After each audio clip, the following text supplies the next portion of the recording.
night for Kamui. Welcome to the Kamui after party. Kamui, how's this marathon going for you? How you doing with that? Fine. Yeah. For a podcast where talking is the priority, that is a great elaboration of how you're doing. Yeah, I mean, we're a little bit better. Ask me how I'm doing now. How are you, Oodie? K. See, it doesn't work. Now does it, Kamui? Told you. What are you talking about? I'm Anyways, how's your video coming along? Are you still geared with energy? I haven't worked at all this stream. I got distracted. But you're geared with energy, like you said on your community poll. I am, but I got distracted during the stream with Free Game. That I wasn't expecting. Free Game just said "yo," and I was like, "Oh, I guess I'm streaming." No. His yo, that's how you know your future's already been decided. It's just like Neji was right with Free Game's yo. That determines it. Yeah, Free Game's yo is like a prophecy. You love to see it. What's up, Eternal Sunshine? Welcome back from where you already were from to here. It's more of a transitionary phase, but anyways. Thanks for coming and doing the emojis, and we'll probably get a lot of people up in here, I'm guessing, but yeah, we'll see. Kamui... I have curiosity. Yeah, go ahead. What do you think of the thumbnail? I mean, I used it. Did you want my... Okay, well, my thoughts, I mean...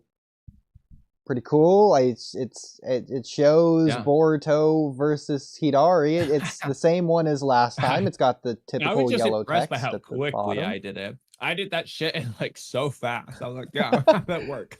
Well, I mean, you already had two of the things. Really, the Hidari thing was the only one that, as far as I'm aware of, you didn't have beforehand. And yeah, why does it look weird? Except for that. It's like, oh, it's like... It's almost like AI generated or something. It's like, it's a little weird. Oh yeah, I just thought it was the only Hidari I could have used, really. Okay. So. Well, it works. I mean, you got the like blue-red composition contrast. It's contrast, as in both contrast literally and contrast in terms of lighting color. Yeah. You're already regretting this stream. Well, anyway, have you seen the spoiler panel yet? So okay, I'll tell you what I know about it. So I've seen it. Do I know at all anything that's on it? No. What do I know about it? I know it's Boruto fighting Hidari, and he hits him with Gale Palm that is actually Wind Style something breakthrough. I forget what it's named, but I translated it earlier. Wind Style breakthrough. Okay, that's it? Okay, cool. Well, I know that. Yeah. So, that's... I mean, don't confirm whether or not that's it, but that's all I know. Which is probably the whole thing. Alright. So, now what do you want me to do? What do you mean by that? I mean, based off the title of the stream, we're talking about them. So, like, oh, what we just did. Do you want me to let you see it? Do you want me to confirm of course or deny? No. Well, it's titled that because I copied and pasted your title. Oh, you is it? I didn't do it for not me. Quite. You removed the Cloud Ninja podcast part. Well, are they here? I was just trying to be responsible. But anyway. And they could have been here, but you never invited them. And to think, after they had the common courtesy, it's not common, after they had the courtesy to invite you onto theirs. They were done, bro. They wanted to be done. I was the one ready to keep going. Well, it's show don't tell. You gotta invite them anyways. That's how that That would works. be telling. Anyway, so what is the stream gonna be then? So I got a lot of ideas actually for what we can do tonight. So first of all, Kitamaki, did you want to continue here? I'll invite you if you want to speak. You don't have to if you don't want to. Hey, you might as well. It's up to you. Okay, so actually, there was a thing, wasn't there? Oh, Keto, I had a thing. Did I write it down? I don't think I did. It was in response to our conversation that we had the other day about the nasty G word. I don't think I didn't write it down. I don't remember what it was. So what do you think about that, Keto? Probably in our GM. Could you ask me? No. It was something I thought about today. I think might have been some other day. No. Keto? I know. Okay, well, yeah. At least the attempt was made.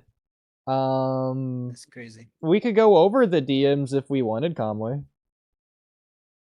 The DMs. I have a feeling you don't want to, just though. Talk about it live too. I don't care either way.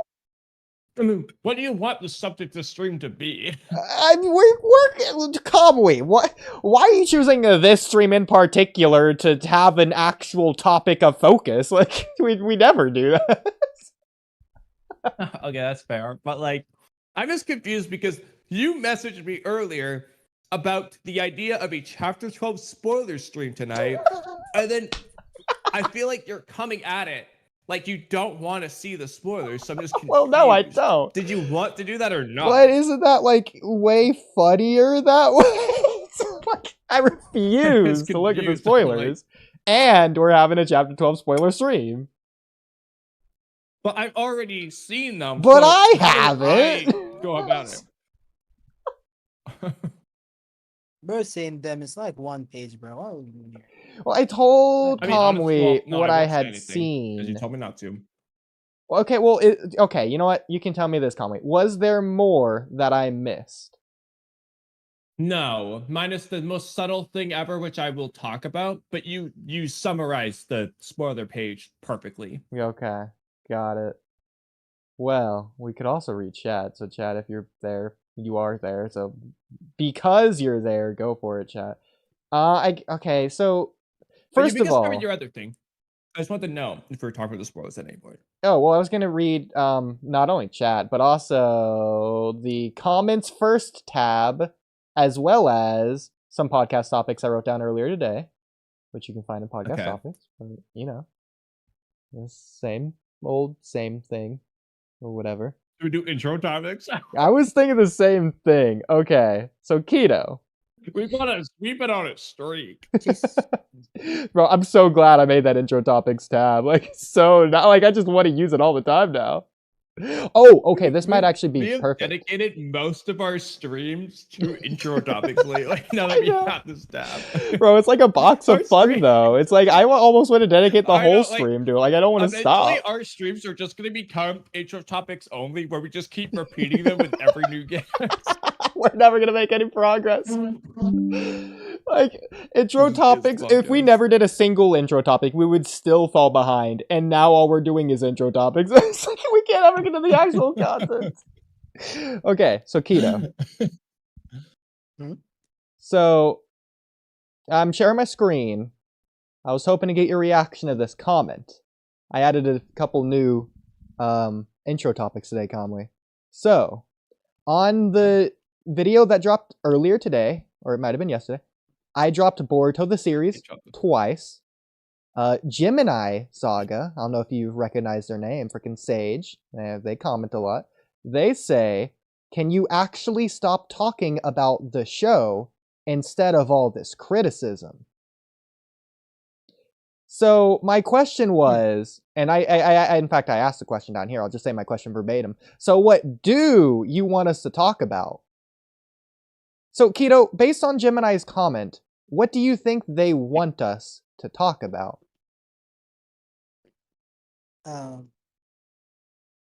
Another show. But which show in particular do you think Gemini Saga would like us to talk about? Another show that's not Boruto. Okay, Kamui, what do you think? What is your Wait, elaboration? I have a follow-up question. Do you think he would be okay if we criticized that show? So, like, if we criticize JJK, for example, is that okay? As long as it's not Boruto.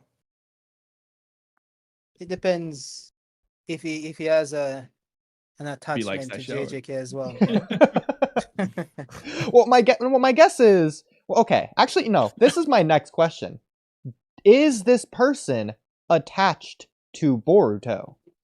Because Probably. they don't want us to criticize, but they also don't want us to talk about the show. They're asking two separate things in one sentence. It's criticism.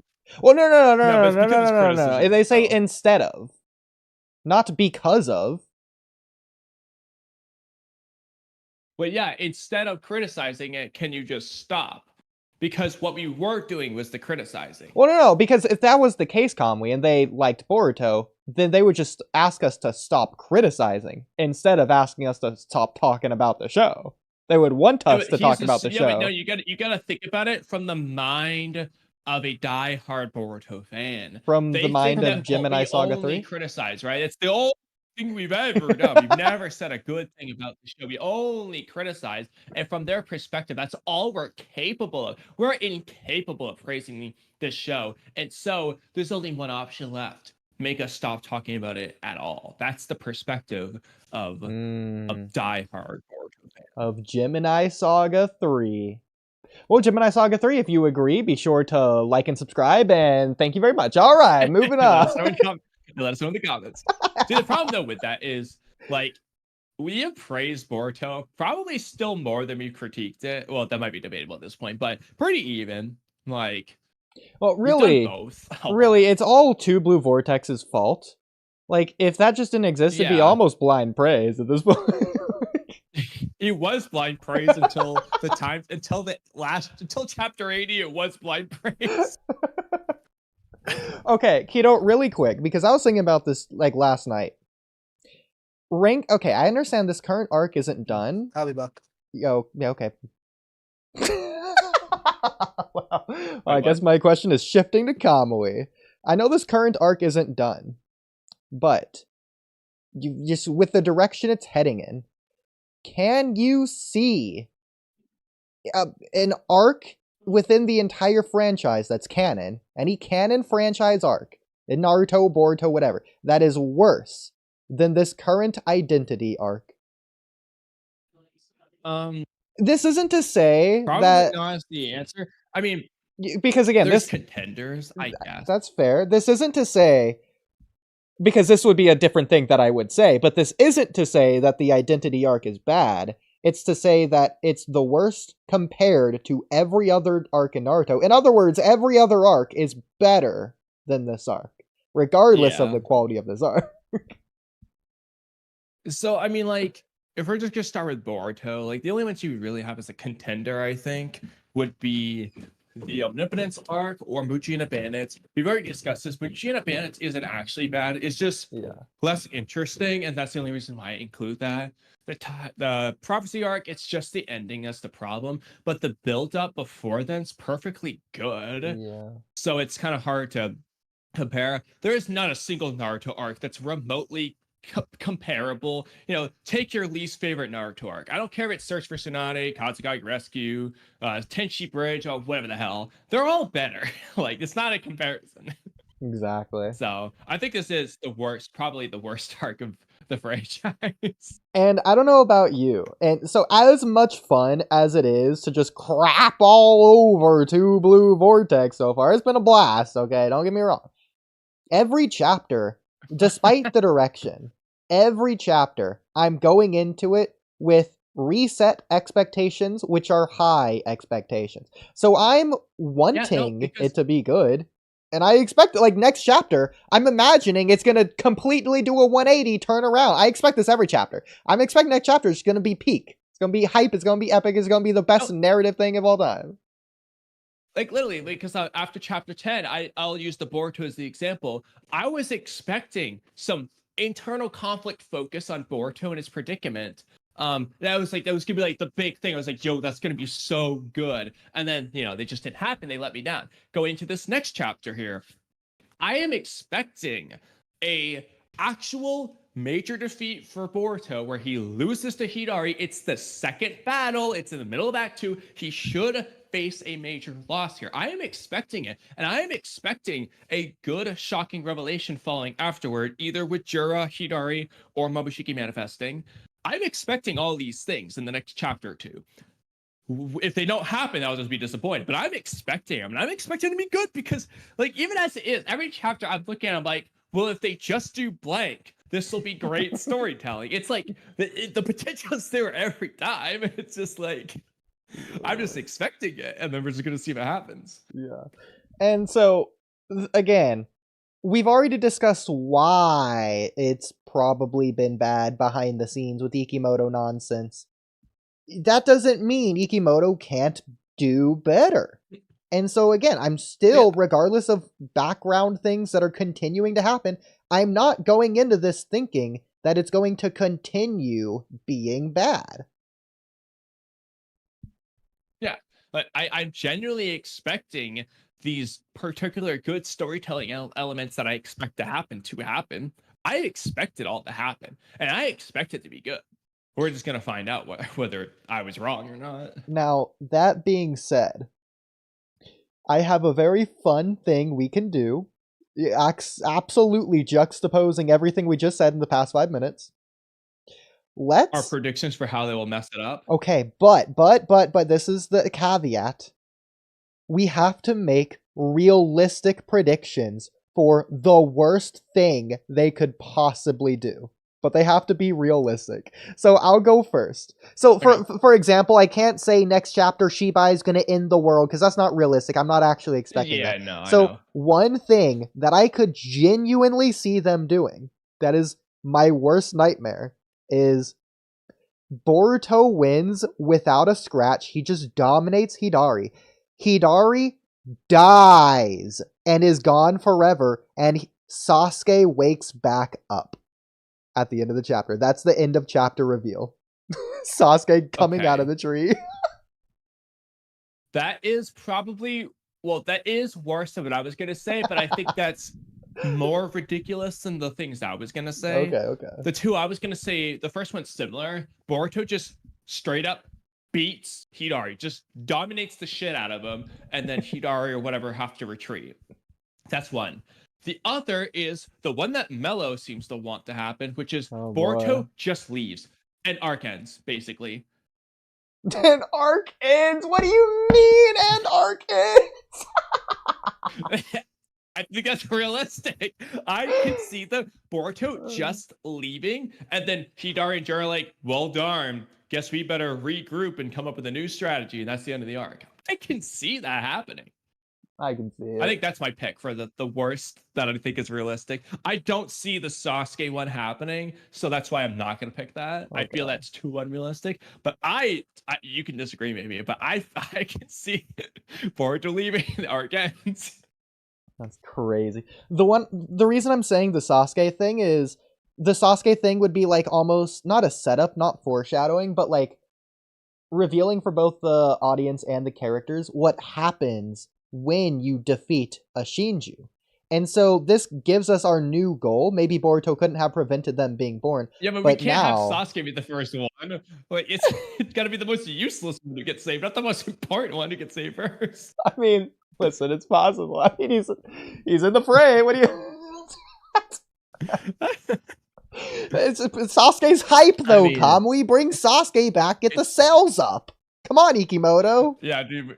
Yeah, we brought Kurama back. Next up is Sasuke. Soon after Naruto. Oh my God. At this point, yeah, why not let's bring them all back? Okay. While we're waiting for Keto for more intro topics, I think Okay, really quick. We don't have to talk about this. I just want to clarify my point from the Troy stream. When Code looks at the one? bug Shinju and he's like, bug? I personally don't think it's because he looks like Bug or he's recognizing Bug-like features. I think he's saying that because it doesn't look like Bug, yet it couldn't be anyone else, which is why it's confusing. Like, why does Bug look like that? That's not what Bug looks like. He doesn't look like Bug, but it can't be. It has to be Bug. That's how That I makes sense. interpret it. Why could it be nobody else? Why could it be nobody else? Why couldn't it have been the Ten Tails? Well, Code doesn't know that. Like, Bug's the only one it could be. That's the only I one there. don't know. I think that's. I mean, while I understand what you're saying, I just don't think that is the case. I think it's because he sees a resemblance to Bug, and that's why it's the first person he thinks of. Because he also knows Sasuke's a tree, presumably. Why couldn't it have been Sasuke? Well, he doesn't know that is a thing. Like, Sasuke's not a tree here. He doesn't know the Shinju are going to happen. Like, if it was Matsuri that walked over the cliff instead, No, I can imagine him saying the same thing. Though. Why could it only be Bug then? Because there's no Bug's other a tree. humans or anything in that dimension. There's only him, Boruto, and the Claw Grinds. I feel like I don't feel like it could only be Bug. I mean, obviously, I still think he just thought it was Bug. Okay. Well. But yeah, I mean, I'll give you this. But I think he just thought it I'll was give Bug. you this. It doesn't have to be Bug. It could have been a new mysterious character that he's never met that maybe is an ally of Boruto. Like, he doesn't know. That's a possibility. And because he doesn't say that, I'll give you that. It's a possibility that's the case. We just don't know. Yeah, I mean, I just think he thought it was Bug. And then also, Boruto clearly knew that Hidari was the Sasuke one. He has not really much of a reaction in particular besides, oh no, bad guys attacking me, to Bug and Jura. But then when he sees Hidari, he's got a completely different reaction. We all talked about it. You know, he knew who that was. He knew could that have was been the sensing his Sasuke chakra tree. signature. So, because he's got the same one as Sasuke's. okay, that's fine. Either way, the point is he knew who it was, and if it wasn't visual appearance. But here's the thing. The village knows that Hidari has Sasuke's chakra signature, so I still can't excuse Sarada not putting two and two together. No, But Sarada's being an idiot. Boruto's just being smart. Okay. Or at least having common sense. Fine. I'm not even going to say Yeah. smart. Yeah, exactly. It's just like... Okay, I'm and, glad. Like, while I understood a lot what Troy was saying on that stream, I'm just kind of like, look, it's not presenting as though she is putting two and two together. Because if she was, they would say things like, do you have my dad's jutsu? You look like my dad. But who are you? Because you're not my dad. Or something indicative of that idea. She would reference the fact that she notices the dadness of him while asserting that she is not. That he is not her dad. You know what I mean? I remember, So. I remember the thing I was going to start stream off with Kitamaki. The thing that I was forgetting that I didn't write down, I thought about earlier, was that he non-sequitured the hell out of me during our freaking genetics conversation. I was going to bring that up. But that's the same thing that Troy did. We can still talk about No, I know. If you really want. That's fine. I want to be calm with it. I don't want to get into the nonsense part of it that I disagree with you on, okay? Himawari and Boruto do not have the same genetics. I don't want to argue this again. They do, but we don't have to. Anyway, what were you going to say? Yeah, okay, so for the Sarada thing, so I was going to say that Troy was doing the non sequitur, which for those that don't know, it's basically like saying an argument that it's misrepresenting the other person's argument. So if my argument for the nasty G word is that affinity doesn't make sense, and then Keto says, well, it has nothing to do with bad writing. Well, my point isn't bad writing, it's affinity. And so it's changing what my argument is to fit his debunk. What did he do specifically with Troy on that stream that you're referencing? Okay, so remember? With Troy, I do remember. So the non sequitur was, I don't even know if I'm using this term right. I just think it is a non. I don't know. It made sense in my mind earlier. I'm just trying to secondhand information, basically re-quote it the way I'm remembering it earlier. The non sequitur was the fact that Troy was saying that Sarada knows that Sasuke is in a tree, therefore she knows the intruder can't be Sasuke. That's not true, because if that's the case, then she thinks that either Boruto's lying or the village is lying, even though she knows omnipotence is a thing, so that's changing people's memories, which would make sense to why there's conflicting information. If she thought that Sasuke just was in a tree, and the village, and she's also thinking that the village is being truthful, that the village is just saying that Sasuke's invading. Well, if Sasuke isn't invading, then based on Troy's logic, okay, not my logic, based on Troy's logic, Sarada wouldn't go, because Sarada would think there isn't an invader. Rather than thinking the invader is someone else or someone unknown, she would think because Sasuke has to be in a tree, and because the village thinks Sasuke is invading, that's impossible. Therefore, there's no invaders. Besides Jura, who she wouldn't know, and that's beside the point. Yeah, I mean, I have a problem with the beginning premise of that idea, though, because Sarada has no reason to... No, while she could not think this, she has no reason to specifically not think that the Sasuke tree has transformed into this. Because Boruto, like, I know he said, like, Sasuke is a tree, but from Sarada's perspective, the tree could have turned into this Hidari guy. I don't think she has reason, because it's not a matter of not believing Boruto, because this could have just happened after her conversation with Boruto. Because, you know, I don't think she has a specific reason to specifically think the tree couldn't have turned into Hidari here. But either way, yeah, I just feel like because of what she said in chapter 9, it's just clear that, like, she understands that, hey, what Boruto said must be connected to what's going on right now. Exactly. You know, like, which is why I like what she says in chapter 9, or what she thinks in chapter 9, because it's clear she knows they have to be related. But then you get into chapter 10 and 11, and it's almost like she's just forgot. Because it's like, what do you mean? Oh, how do you know? Only my dad and I know the Chidori. Who are you? Like, bro, you already know it's connected to Sasuke being in a tree. Like, why is this a surprise to you? Exactly. What's your connection to Sasuke Uchiha? Exclamation point. Wait, what did he just say? Like, what do you mean? It's not just Sarada's initial reaction. Troy's exactly right. There's a very specific reason we are seeing Sarada thinking about it on the way. She's thinking about it the whole time.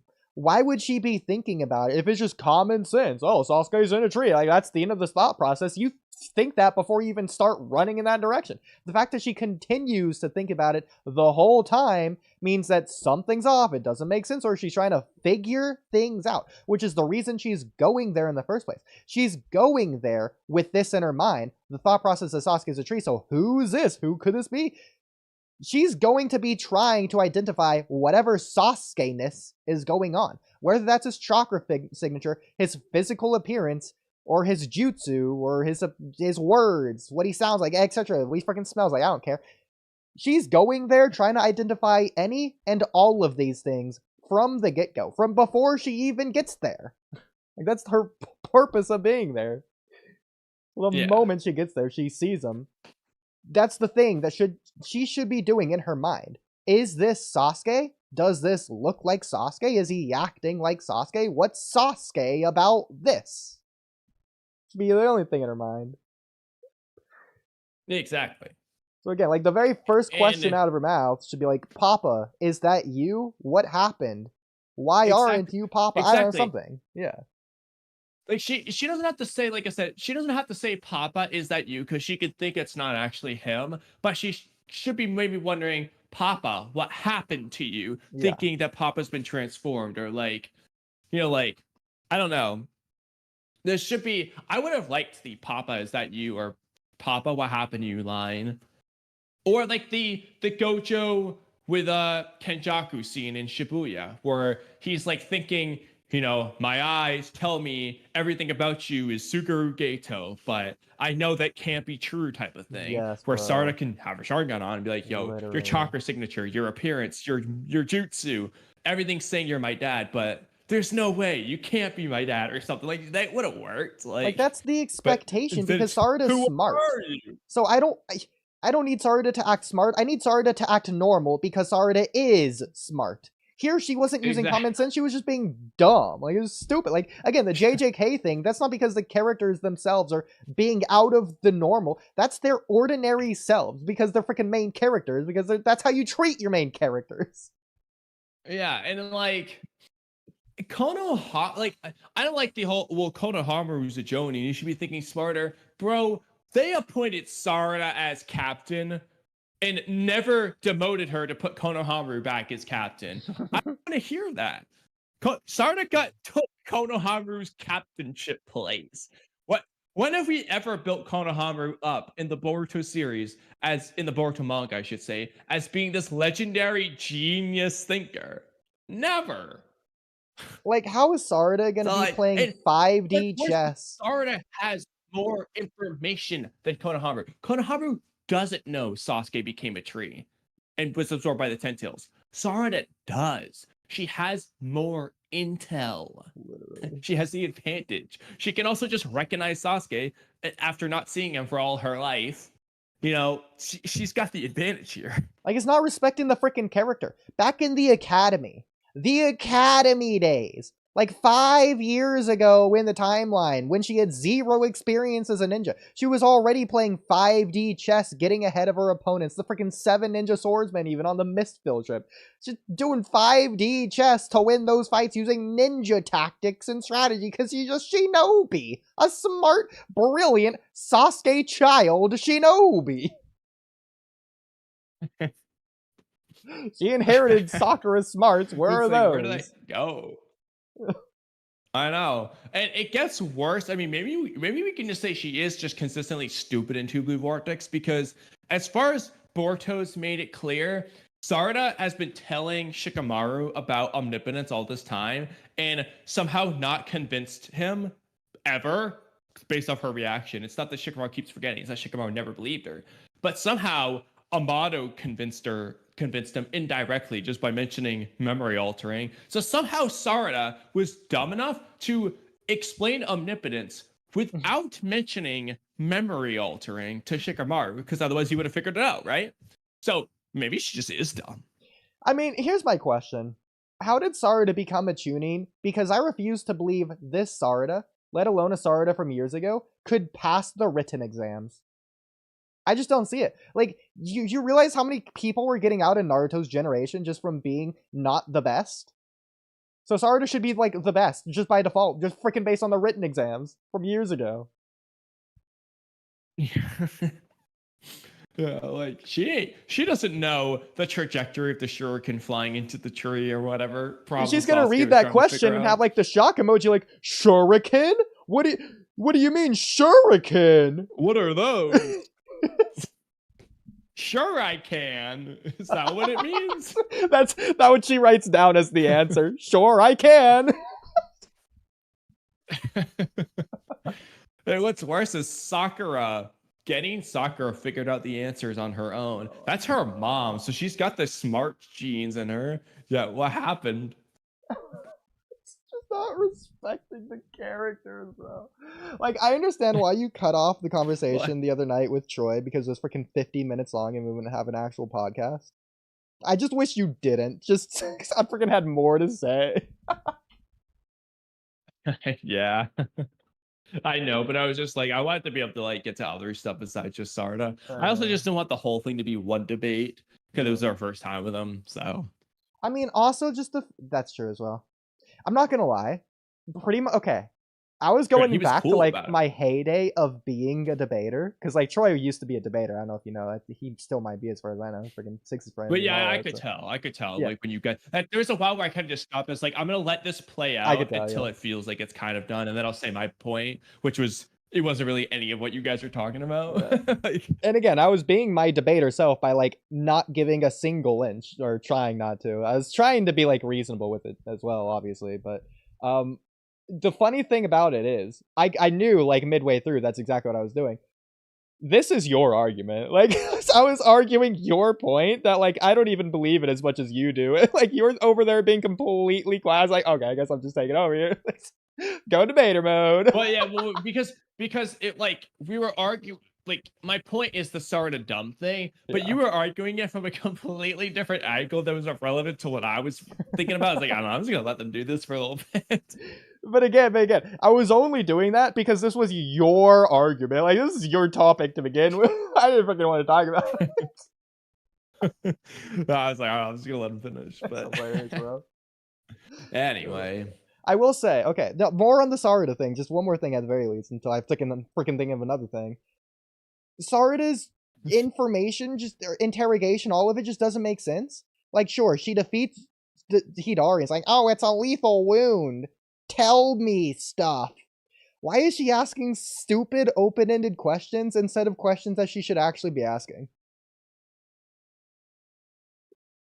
Like, I don't know, like, hey, where'd you get the Chidori? Like, are you Sasuke? Like, the things she thinks in her head, why don't she just say that out loud?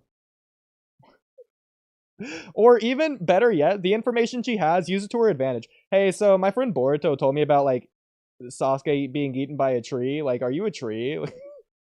Like, why are you Sasuke? No, exactly. So obviously, what is your connection to Sasuke is a fair question. But also, let's start with the basics. Are you 10 tails? Or are you a divine tree? Let's first establish if this guy is the thing that Boruto talked about, Code Awakening. Yeah. Let's start with square one. Hidari says, yes, I am a divine tree, but I don't know who I really am or whatever. You know, like stuff like that. Oh my god, bro. But, That like, would give her the information she actually needs. Who cares if she knows Jura's name? I don't care she knows Jura's name. That's not gonna go anywhere. It's not gonna do anything. She can't talk about that with other characters either. Like, Doesn't why was mean she so anything. focused on Jura? Jura's obviously not the Sasuke person you should be worried about. The Sasuke person's right in front of you, using his jutsu and looking like it. Like, why do you care who Jura is? The name itself isn't even gonna do anything. Like, even if she talks with other characters, even like hypothetically, she goes to freaking Kawaki about it. Kawaki doesn't know the name Jura. She's gonna think it's anyone. Yeah, you know, like the best case scenario. The best case scenario I could see about the name is being like Jura, 10 demon. They're not doing tails? that. Are you 10 tails? Not a That's chance the they're best I could doing get that, from bro. That. No, they weren't doing that because she didn't follow it up by saying, "Are you guys 10 tails?" But if she did, I could at least do that. Like, she didn't say that after she saw him heal or like use his stupid arm wood thing. Bro, she just didn't say anything. All she ever said was, "Who are you? Why do you know Chidori?" The memory of a goldfish. Anytime anyone says Sasuke, she's like, wait, Sasuke? You mean like my dad? Who is that? Bro, that's the funniest thing. Is that she just straight up forgot who Sasuke is. What if that's her Mangekyo ability? Just memory wipe, and she uses it on herself constantly. Yeah, I was gonna say her Mangekyo ability is forgetting who Sasuke is. That's the ability. Just forgets who he is. Nothing more, nothing less. Oh my god. Okay. Well, I forgot what my next topic was gonna be, but back to intro topics. Why am I doing intro topics when we don't have a guest list? We're gonna do one more anyway. Because we love intro topics. Okay, you haven't seen this one. I wrote this down the other day. Intro topics. I'm still sharing my screen. We were supposed to have Keto. I don't know what happened to him. I don't know. He freaking said he's gonna be right back. He's still freaking muted. So okay. So Cloud Ninja Podcast. I'm guessing Free Game made this post. So Kamui. Yeah. If Neji was still alive, who do you see him training with for the time skip, and why? Neji Still Sasuke. or Sasuke. Yeah. So if Neji was still alive, who would Neji be training with? Neji or Sasuke?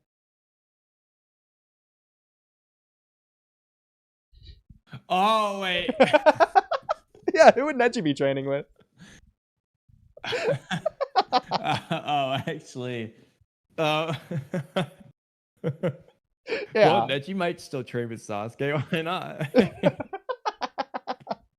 That's so stupid. Now we need is Jura Neji. I see why you said it was probably Free Game. If Neji was still alive, who do you see him Brutal. training with for the task skip and why? Wait, what do the comments say? I don't know. I can't scroll down. Well, oh, I can. If Neji were still alive, he would be just as fodder. I think this is gonna say as fodder Well, as we the should rest go of to the the Konoha post. 11. Probably. Let me yeah. let me go try to find the post and see. Okay. While you work on that, I'll also leave the comments up, and you can also read chat while I go to the bathroom. There's 11 comments. Neji would be his first master, then maybe Sasuke when he sees them. I like how they're all just saying him and he, like, trying to specify right back. Sasuke because he was Naruto's old rival. I think Boruto would train with Neji to prove his Hyuga training, but Sasuke would be his master. Nobody commented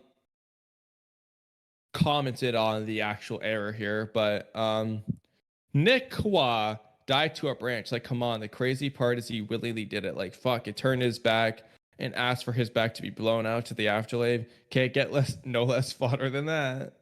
None of these are useful. But yeah, long story short, Neji maybe would train himself. Hey, Eternal. If Boruto and Kawaki is like Naruto and Sasuke, Boruto being the lighter Sasuke and Kawaki being the darker Naruto, what the fuck are him and Sarada? Just Naruto and Sasuke, just both happy and kind? Bro, you know, I know that Oodie was disappointed by this, but Sarada is not the Sasuke of the story. She never was after like the first 3 episodes of the anime, maybe. Like, she's Sakura, basically. I mean, granted, the only difference, see, Team 7 is a little bit different in Boruto because they have the additional person, Kawaki, but like, yeah. Mitsuki and Sarada are just very side characters right now. Hidari in the thumbnail is just a knockoff of Orochimaru. Dara Shikagi, yo. The disrespect. How dare Boruto put our little princess on the dirty floor? She's been on the ground more than enough now. Yeah, Himawari's dirty. I'm sorry, but what was even going on in the last stream? Irrelevant topics. Well, it was the Cloud Ninja podcast. If you mean that stream, so just going with the flow with them. I just streamed with it because Oodie recommended it, and I unlisted it because it wasn't getting any views. One could argue it's false advertisement. What is false advertisement specifically? Favoritism. I'm sure it's a typo. They'd like you to stop using a screenwriter's perspective when reviewing / analyzing Boruto. That's probably the comic we're reading. It would be crazy if the Ten Tails is that huge tree in the Shinju. There's a thing in a blue arrow in front of this, but the Shinju out. I don't know what it says. That could be interesting though. Like if the Ten Tails just turned into that tree in the Shinju's room. But then you gotta ask, okay, then what is Jura? Like, because Jura's got all these symbols on him and all this shit. So it's like who is that man if he's not the Ten Tails in some capacity? But are you back yet? Yeah, I'm back. Oh, okay. I don't know if you saw, by the way. So you did see something. You did see my comment to Trippy. You didn't see my other comment to Trippy. Okay, we're gonna pull up my comment to Trippy. What is this? That's not him, but that's really funny. Tripper dope. Hold on. I invite you as guest to the podcast. I don't want to say as a permanent member in case that scares him off. We'll get him on first. I was gonna say as a fellow Trippy. As a fellow Trippy. Bro, okay. Can we just agree right now?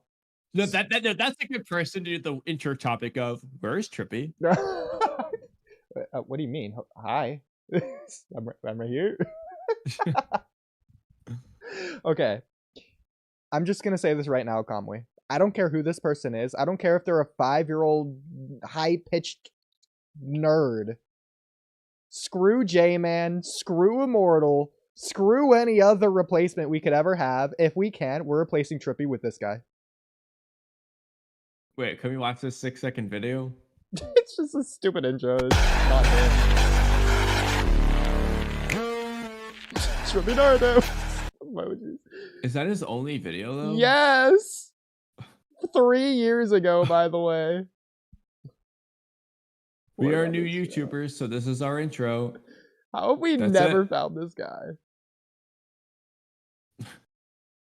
What if Why this- didn't he ever make any other videos? Why did he only make the intro video? What if this is Trippy's Like, alt? why did he make a video for it? I don't know, bro. Like, he set up the channel and everything. Like, he's got the cool, custom, unique Naruto PFP and everything. What's his more about this channel say? His about? Nothing. It doesn't have an about. It's just this. What's the more? Oh, I already pulled that up. okay. Okay. I think it was it on his latest video? Yeah, okay, he made a video the What? other day, 3 days ago. But how can Trippy redeem How the can Walky Talky podcast? So this is funny. So by the way, we're finding this out in real time. This is a live He reaction responded from to me the too. other comments. No.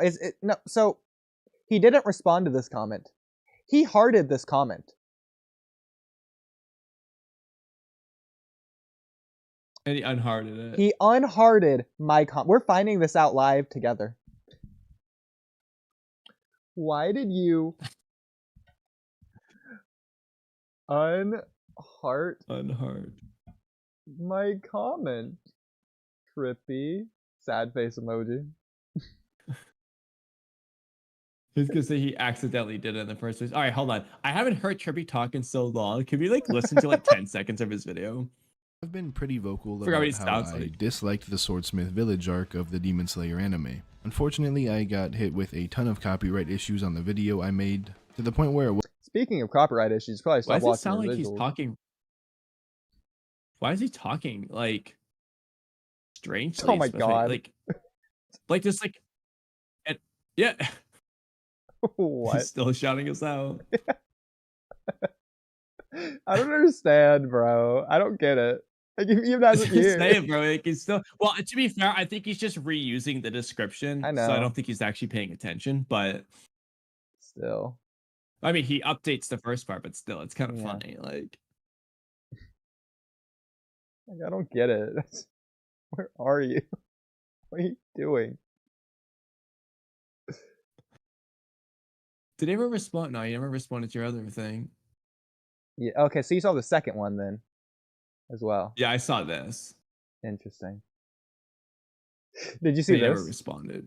This is me. I don't know if you know. Yes. I don't know if Yeah, I Trippy know. knows, which is why I commented on this account. Yeah, I debated on setting up posting a comment too, but I was like, you already did it with the other one, so Notice how it's the only comment without a reply. No replies. The only one. Or just didn't respond. yeah, because he doesn't want to answer that. You know what would be good is to get another person who like some random person be like, hey, are you still doing the Walkie Talkie podcast? But you have to get like a random subscriber, like Dara Shikage or something, to just comment that. I mean, again, I have like 12 accounts or whatever. Okay, yeah, so maybe like the beginning games or something Yeah, that he probably wouldn't recognize. exactly. Hearing you say the Let's see if beginning he games answers. is so funny. So stupid. That's a crossover I wasn't expecting. Here's the thing, by the way, that we're talking about off stream that I need you to just do. Like, look, I'll press save as new. I'll even put in a title Kawaki. I'll unlist it. Save as new. And guess what? It didn't save as new. How do you Okay. know? How You do have to I go know? back to look. Because you have to manually check now, by the way. Because if you don't, then you could be wasting your time, just screwing everything up. Visibility, unlisted. This would be the most insensitive video to just have publicized today. I have it going live on January 6th. That would be hilarious. Actually, it'd be like the video that we would get the most views on it too by posting it today. Freaking FBI shows up at my house. Yeah. So as you can see, it's not there. There's no video titled Kawaki. Search on. Okay, I probably should have named it something that was like, we don't have a million titles up, but it's not gonna appear. So yeah. It just doesn't exist. It just doesn't load. So I need you to try it. Well, obviously not now, but yeah. I would say I could try doing it right now. If I We'll do it after. hold on. I was gonna say if you just pull up the timestamp, I can go find it and we. No, because it's a little bit that won't finagle it. Like it would take 10 minutes probably. Okay. It's not worth it right now. But anyways. Space. Oh, God. Hey guys, hey Space. Yeah, did you read chat by the way? Yeah, when you were gone, yeah. Okay, well, shout out another loner who joined and left from Daigo stream, I guess. Oh, Big Tune wants to join the Discord. They want to? Well, we'll show you how. I mean, do it. Go ahead. I'm not stopping you. Here's the link. Here's the link to it. Oh, Rainstorm. Sarada doesn't recognize the connection, just like Sasuke didn't recognize her when she was 12. Sounds like a little karma. Sarada wears glasses for a reason is brutal, bro. Oh, was she my wearing God. glasses in that page? Oh my God, that is. Oh, stupid. I love it. Okay. So real quick, Servone47. As much as I love Boruto fighting, they need to have Hidari drag Sarada through a clawback and let her have a 1v1 fight. I feel like there would be no reason for the Shinju to set opponents. So here's the thing about this. They should have had a lot more to Sarada versus Hidari than they did. But because Boruto has now shown up, it's kind of too late. I mean, theoretically, I guess Hidari could drag Sarada away and Boruto can fight Jura instead, but that just seems too goofy. You know what I mean? I feel like it's just too late now. For this arc, anyway. Darshikage says, what kind of pancakes do you think Hima and Shocho like? Yeah, but I was in the middle of responding to it. Bad writing ones. I was gonna say ones with holes in the middle. They prefer donuts. Shout out Inojin. Yeah, that's why no wonder she likes Boruto and Inojin so much. They both had holes in them. You know, real quick, this is a side tangent, but can you go to I'll help you find it. Go to Boruto chapter 11 for a minute. And specifically, when Jura does the eye thing on Himawari's arm.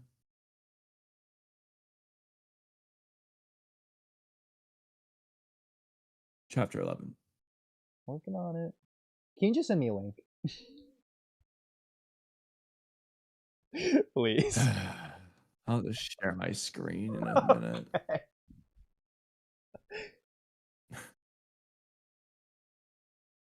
Pull out real quick. I just want the just have to, you know, our daily what the hell is this moment? Like, all right, I'll share my screen now. Okay. Well, what is this? Capture devices. That's new. I probably screwed something up there. Anyway, like responsible. This. What did he do? Mind you, he's talking about the astounding healing power in response to this. What did he do to her? Bro, there was one stupid comment that was so hyping this up. Like, you guys are idiots. She's healing like half her body. Like, Jura basically ripped her in half here. Like, the shirt just doesn't display how much damage was happening here. See, but here's the thing. If that's the route you want to go, you gotta like show her arm being blown off first and then immediately healed. Like you gotta show the damage to begin with. Nah, Kamui, they are showing it. Don't you see those bowling sized bowling ball sized holes in her? That's a tongue twister. We don't even know if the holes are blood, but like let's say they are holes. It's not impressive. Like Naruto is doing way more impressive stuff in part 1. These are fucking Haku's needles. Like, like hypothetically, so what did he do? let's say Jura is just shooting Biju bombs through her that are just as small as bullet holes. Why not just send one and then just have it explode inside of her?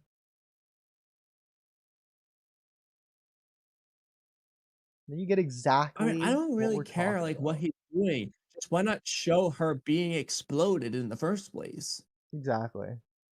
Like, if you're trying to make her have this insane regeneration, do what you did with Boro. I mean, I understand Himawari's a young girl, but have Jura blow up Himawari's upper body off and have her just instantly heal it. Yeah. If it's not Just like too Boro. rated R for Boro to do it, there's no reason they can't do it with Himawari. Yeah. Go to I mean, the fucking Boro's over here in his freaking his Borat outfit. Like, I don't want to hear it. Bro's naked. Like, like they can blow up Himawari's upper body and have her heal it. Like, it's fine. again, I think I said this when the chapter first came out. I'm shocked that don't stop sharing screens. By the way, you gotta do something else after this. I'm shocked they even did this in the first place, because to me, the way they ripped her shirt, it just feels like they're trying to do something else rated R to me, but maybe that's just me. Oh yeah, exactly. It's Ikimoto. So Exactly. Yeah. he's channeling his inner early part 1 Sarada. Go to the YouTube channel really quick. Go to the videos. But yeah, I mean, I don't know. Like, actually, can you just send me a link? that's Because I enough gotta of pull that. this up on my end. Because we have one more thing of chapter 11 to discuss anyway. That I've been holding up for freaking a month at this point. Okay, I'm just gonna post in the regular chat here. Okay. It's Viz, by the way. Oh my god! Fine. Hate you. It's fine. Well, you couldn't find it otherwise. I mean, I could try to look for it, but Ugh, I don't even know how to share a screen. You gotta stop. Well, yeah, I keep looking for it. I prefer you just do it yourself. Whatever, here. Okay. well, delete. Fine, I'll use a stupid idiot Viz. I don't know why I can't find it any others though. I know! It's so dumb. Okay, let me... Okay, I'm just So gonna they'll do this get for taken copyright. down. Don't worry, stream, you'll be back in just a second. I just gotta find something. I definitely should have looked this up beforehand, because I haven't read this in like a freaking month. I don't know Go where like this this. is. Boro Okay, I was found it naked immediately. while fighting kids. Wow, it's true though. Literally, yeah. Okay. We're And gonna too go... much drawing is bullshit, given that it's a manga. The point. Oh, by the way, this isn't what I had to talk about, but... Well, you promised we'd go together to that new pancake house when... Did they just freeze frame when she blinks, or is she just having her eyes shut as she's saying this? Why? I think she's like trying not to cry. It looks so bad. In my opinion, it looks so bad. It's so stupid. Well, yeah, I know, because she's not crying. She has the sweat bead. I was gonna say that. Oh my god. Also, like a Shikanite Grabby-to-Juice ass.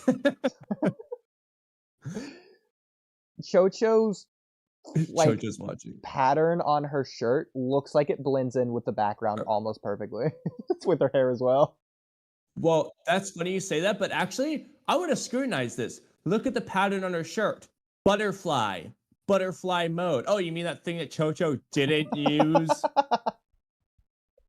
That's a cool design, and they're just wasting it. It's worse that they did this, because it's spitting in our face. It's like it's clear that Ikimoto knows the butterfly thing. It's dangling the carrot in our face and just not giving it to us.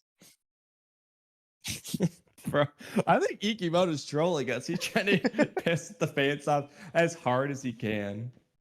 Like, he's trying to channel Kishimoto's inner troll and doing it in all the wrong ways. Like, oh, you want Kurama back? Oh, I got you. I'm not gonna explain how he's back though.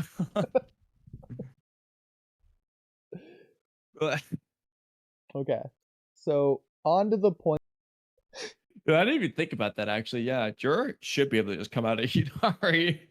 Yeah, like he's wearing claw marks. It doesn't matter if Kawaki shrinks ones on the floor. He can just go through his own clothes. If not his literal hair. Bro can just kick Kawaki and then. I mean, I do want to see Jura. Now, in fairness, in light of Jura's characterization, I would like to see him actually just take the time to fight Kawaki for shits and giggles so that he's not going after Himawari. Like, you know, the whole doing whatever he can to not go after her thing. Yeah. And not to mention, if Kawaki is whipping out the horn and he's actually strong, gives Jura an excuse to test his true power like he wanted to do. And I don't think Himawari will really let him do that because he was dogging her way too hard. I don't think he was going all out. So this would give him a chance to like start to test it, assuming Kawaki's strong. But so what I would like, assuming Delta doesn't step in for like a whole nother freaking chapter, if we're getting this Jura versus Kawaki battle, why from Jura's perspective? So the way I would like for them to narratively play this out, show don't tell, is that Jura, for the time being, has had his appetite quenched. Okay, he's been satisfied with the answers for now that he's got from Himawari. He's gonna try to go back, and then Kawaki's gonna shrink the claw marks. No, I'm not gonna let you go after her. Blah blah blah. They could even do a second attempt to where Jura's not interested in Kawaki right now. He starts flying away, maybe puts a claw mark on the ground in the distance, and then Kawaki shrinks that one as well, as we see Kawaki trying to fly to chase after him.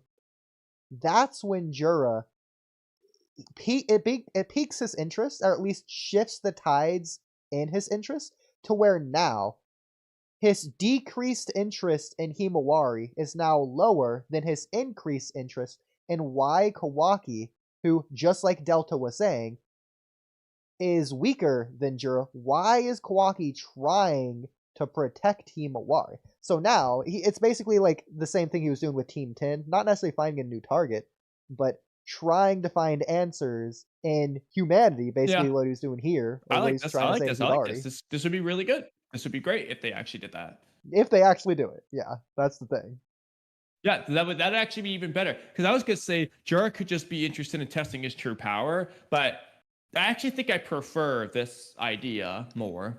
Yeah, so it's not that he's given up on Himawari. He'll come back to Himawari. He just found something else that is interesting him more than Himawari right now. Once he's done with Kawaki, he'll go right back to being interested in Himawari.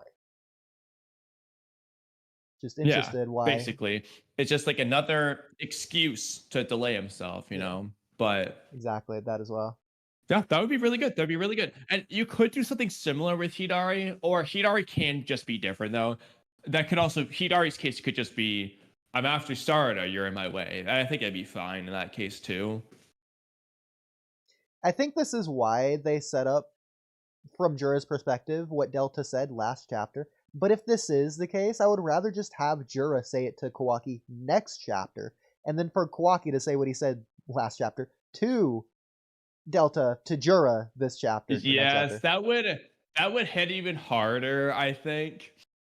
Especially regardless if Jura is Kawaki or if he is Ashika or if he is Jigen. I don't care which of the three it is. It's just gonna be good to hear Kawaki say that to whoever that Jura might be. That would just be good.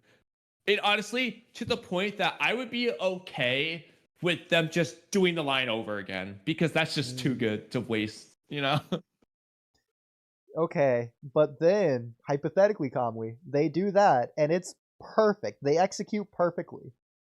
They follow it up with Jura saying, but Kawaki.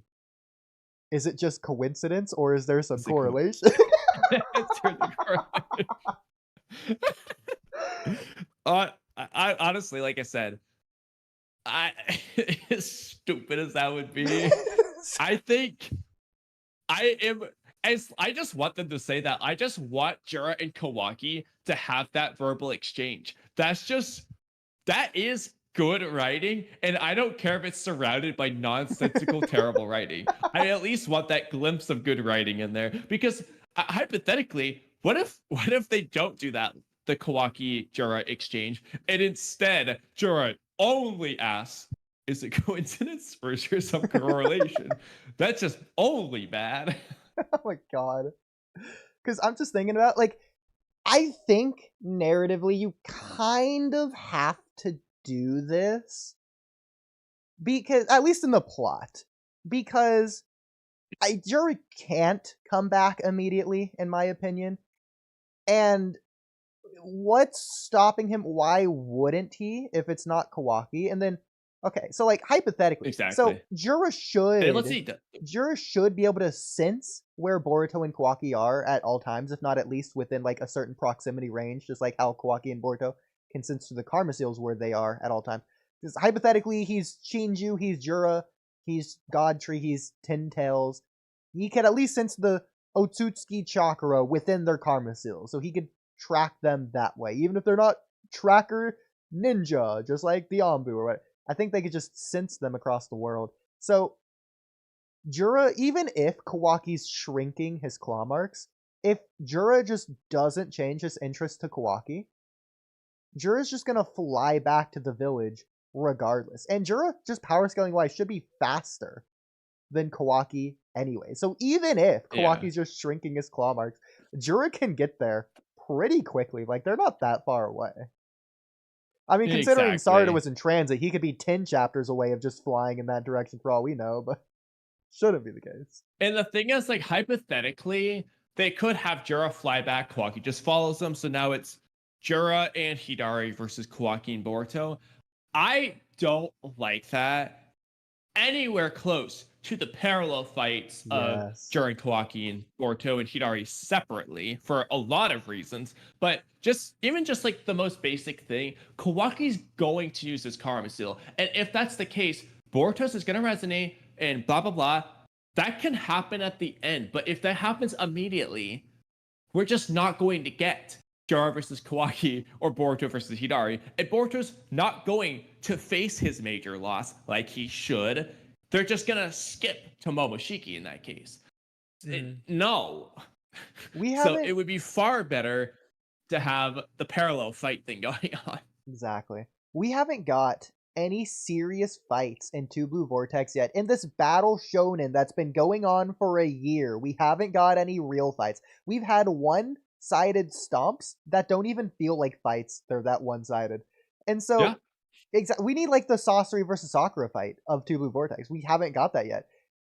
Even if they are going to do a Boruto Kawaki tag team, and then eventually that leads into Karma with Momoshiki, at least have Boruto exhaust himself fighting Hidari in an actual fight first. That's what I'm saying. Like, it should be like a thing to where like Boruto is exhausted himself and he is losing. He doesn't need to like, have the knife in the throat, but he's losing and he has no way of winning. Okay, then you can have Karma shenanigans. And so essentially the fight would be interrupted in that case, or he's bailed out by Momoshiki. Either way, the point is Boruto still lost. He wasn't going to win. It still counts as a loss for him. But you need to have that. You need to have the fight in the first place for that to happen. Boruto, and yeah, like you said, we have not had a serious fight. Boruto stomped Code. Boruto was getting stomped by the collective group of Shinju. Boruto stomped Mitsuki. Boruto stomped Kawaki. Jura stomped Team Inoshikacho. Jura stomped Himawari. And Jura stomped Kawaki. Like, Sarada, I guess, stomped Hidari, and then Hidari stomped Sarada. As stupid as it's just like, like, it's just, we're not getting, there's no there hasn't been a back and forth. There's just been a back and a forth separately. A back, then a forth, yeah. But not like, you know what I'm saying? It's just now is a good time. Again, this current fight shouldn't be.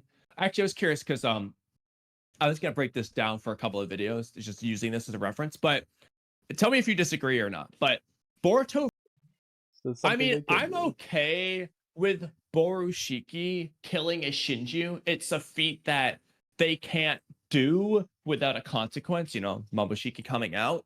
I'm okay with that, but I don't like the idea of that just waking Sasuke up. I think killing Sasuke, killing Hidari makes sense. I don't think killing Hidari, saving Sasuke makes sense because Sasuke was in the tree long before Hidari was ever born and he wasn't freed. So I don't think killing Hidari should even wake Sasuke up anyway. Okay. But killing Hidari is a horrible idea because he's one of the two main Shinju where we can have a humanity arc for. Obviously, you can implement Bug and Matsuri as like almost like the what not to do situations, but like you gotta have Hidari like here. Like you can't just kill him. Well, unless it's just gonna be a new Hidari burns. Okay, that's fine, I guess. That's the ironically, hopelessness, I guess. I think what you said, at least based on this, should be impossible because you basically just said two solutions. So Borushiki kills the Shinju. So is it either Borushiki or is it killing the Shinju? I don't think you can have both based on this. Either Borushiki solves the Shinju issue, but the Shinju issue for this arc, or killing the Shinju.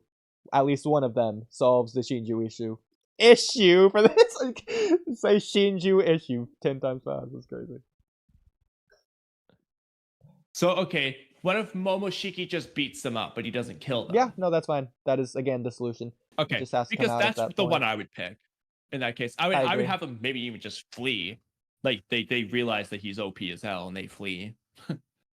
However they do it, yeah, it's fine. Yeah, I prefer not that. but yeah, that's if they're like, oh, Naruto's not here, let's regroup and decide what to do from here on out. Rather than, oh, Boruto's too strong, we have to go home, get out of here, quick!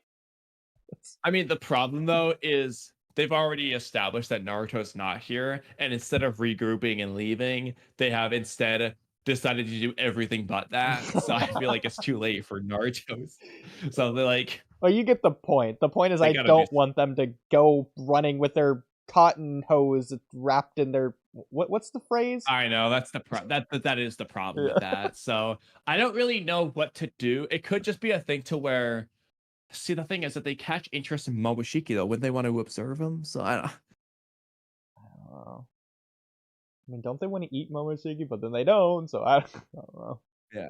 Yeah, I'm not really exactly sure the specifics here. It could be a thing to where Jura, you know, decides he's had his fill. He's going to come back another time to finish things because he's like... Maybe something happens with Kawaki, that just really catches his interest, and he's like, huh, I want to ponder on that, you know, or something, whatever, I don't really care. And then with Hidari, you know, maybe he just leaves, I don't know the specifics, but anyway. There was another thing what were we originally talking about? Is it just coincidence, or is there some correlation? There's nothing else. Did we finish that topic? Might as well go. You know, okay, we can go to the written topics I had written down. Oh, by the way, I ordered new headphones on Amazon, so shout out that. Oh, you did do it? I did, yeah. Like $10. Not bad. Okay, we got Is Jura Dry. We already got that one down. Okay. Really quick, since we're on addressing the title, okay? Boruto vs. Hidari, Anime K in chat. By the way, shout out Anime K. Everyone go check him out, and we need to give him on the podcast. And he's been in chat for a while. My bad, Anime K. We were talking a lot. So, in fact, Anime K, if you wanted to come on tonight, we have some really cool intro topics for you. Okay. So, Kamui, everyone's predictions are dumb, LOL. Agree or disagree? In reference to what? So, it really annoys me because this happens every month, okay? Every freaking time a new chapter comes out. Oh, what are your chapter 12 predictions, guys? Oh, well, I think, I think it's gonna continue from where the cliffhanger left off, and the thing that they set up in the previous chapter at the very last page, I think that's what they're gonna do in chapter 12. So Boruto versus Hidari is my chapter 12 prediction. Every time, bro. Every month. Every Really? month. Every month. Huh. Can we get something I never would else? have thought that. Yeah, like That's 2 weird. chapters why ago, do it they was, think man, I that? predict that Himawari is gonna rage and fight Jura. That was people's chapters 11 chapter predictions from chapter 10s, and it's like, can we not Well, I mean, say Oodie, what the author is think telling Boruto will you? fight Hidari? Why do you think that's so obvious? I fail to understand. Like, can I get like an Like, actual you don't think Boruto's prediction? just gonna leave, Like, that's fight not a Hidari? prediction You at don't that think point. You don't think Boruto's gonna fight Code? Like, I'm It's confused. more like a promise to the audience of what's gonna happen next, more than anything. It's like Yeah, I okay, know. again, I know you didn't watch Dragon Ball Z. It's like the narrator says at the end of every episode, next time on Dragon Ball Z. Imagine that's just your prediction for next week's episode, is exactly what the narrator says. Yeah, they already Yeah. told you that. Like, you're right, Kamui. I do want a Boruto versus Code prediction. I want an actual prediction. What people say is not predictions. People are stupid. Your predictions are dumb. Take that, Yeah, audience. so like for example, yeah, so I agree with you because like I mean, frankly, the spoiler page this month is the obvious thing that was gonna happen. Yeah. But I granted, I pulled away a couple of things to use for that, but I think like a prediction of Jira will fight Kawaki is better. That wasn't exactly promised. Yeah. Boruto losing to Hidari is a prediction that's not promised Yeah. by the previous chapter. It's promised by story structure, but Exactly. I'll count as a fair prediction. And that's fine. Momoshiki manifesting at the end of the chapter, that would count as prediction, you know. That's fine. But yeah, Boruto versus Hidari, it's like, no shit. As long as it's not the one obvious thing you already know is gonna happen. Because it's not a freaking prediction at that point. Like, again, the predictions for chapter 2. Oh, I think Boruto's gonna fight Code. It's like, no, really? Really? That's what you think's gonna happen? Are you sure? Like, okay. You know, bro, actually, you know what? That prediction was wrong anyway. Boruto didn't fight Code in chapter 2, actually. He only warned him. Oh my god. You get my point. It's a pet peeve of mine. I hate it. It's annoying. It's so annoying. It's like, you're stupid. You should feel bad. So what are your Everyone chapter does it. predictions, Oodie? I think Hidari is gonna face down Boruto, and I think they're gonna look at each other. They might say a couple words, and then I think there's one of two things that might happen that I predict. So my predictions is either that Boruto's gonna fight him or that they're not gonna fight, and those are my chapter 12 predictions. Do you like those, Kamui? Yeah. Do you think there'll be any recap? So I think that Hidari is gonna be talking to Boruto, and then Boruto's gonna be saying that Sasuke's his master, and then Hidari is gonna explain that Hidari is a Shinju who just awoken his consciousness, and because of his ego, his target is now actually Sarada Uchiha, and that he came to the village because he's trying to find out who he is, because Sarada's here, and he's trying to eat Sarada, and that Boruto's trying to get in his way, so that he has to stop Boruto, because he's trying to eat Sarada, and then Boruto's getting in his way, so he has to stop Boruto because he's trying to eat Sarada, and he can't do that because Boruto's trying to get in his way. Yeah, no, honestly, I expect them to do. I will not be surprised if they do the recap of I want to know who I am. That's why I came to Konoha. Just to Boruto now. I will not be surprised. But what are your actual predictions? Well, we've already gone over it pretty much, I think. It's based on stories, structure. Well, we never went over yours. What I would like... I guess maybe you just agree with me. Is that it? You just agree with what I said? Exactly. I mean, you said it best on your stream. Okay. Oodie's a screenwriter. He's going to be on the same page of me on this one. Yeah, you're right. Yeah, that's what I figured you would be, but I was like, on the off chance we disagree, like. Okay, so this is less of a prediction, more of a theory, I suppose. Oh my god. Okay, so I see space. It's a good art. I like the Chimera ants. Yeah. I see space in the chat. Oh, go ahead. I like to say, I hope that Two Blue Vortex goes this route and does something similar to Chimera ants. Yes. I see space in the chat talking about the time loop theory. To be fair, he said this a while ago, but time loop theory. I want to get back to the time loop theory. I might have texted you about this the other day, or it might not have even sent through. I don't know. I'll also put in podcast topic. So, a couple things I forgot to mention in the time loop theory. I made the Shrek comparison. I forgot the other two things I wanted to say. Okay. Going back to my time loop theory from the other... It's too late now because I can't freaking shoehorn it into that video somehow by stitching the two together. It just doesn't work like that, and the freaking Koro guess is gone anyways, but whatever. So, expanding on my ideas from the time loop rewrite, specifically the rewrite, is... Have you seen the movie Home? Here, I can even look it up for you so you see exactly what it is. I'm not looking at the screen right now. Okay, I'm well, away, but it's the movie with the... Do they have names? With the black girl and the purple alien? The alien race called the Boov. They conquer Earth, and there's a cat. You know, the movie Home. I have no idea what you're talking about. God dang it. Okay, well... Have you not seen this movie? There's no way you haven't seen this movie. Anyways. I mean, maybe I... The way you said I have no idea what you're talking about. I mean, they go to, like, Paris, and they turn the Eiffel Tower upside down, and they have, like, a bubble car. Oh, in the trailer, the alien eats one of the urinal mint cookie things. Anyways. What? Urinal mint cookie things? You mean like the things in the urinal? He thinks it's a cookie. Never called them. The urinal I've never cake. called them mint cookies, but Yeah. you know, I like the idea.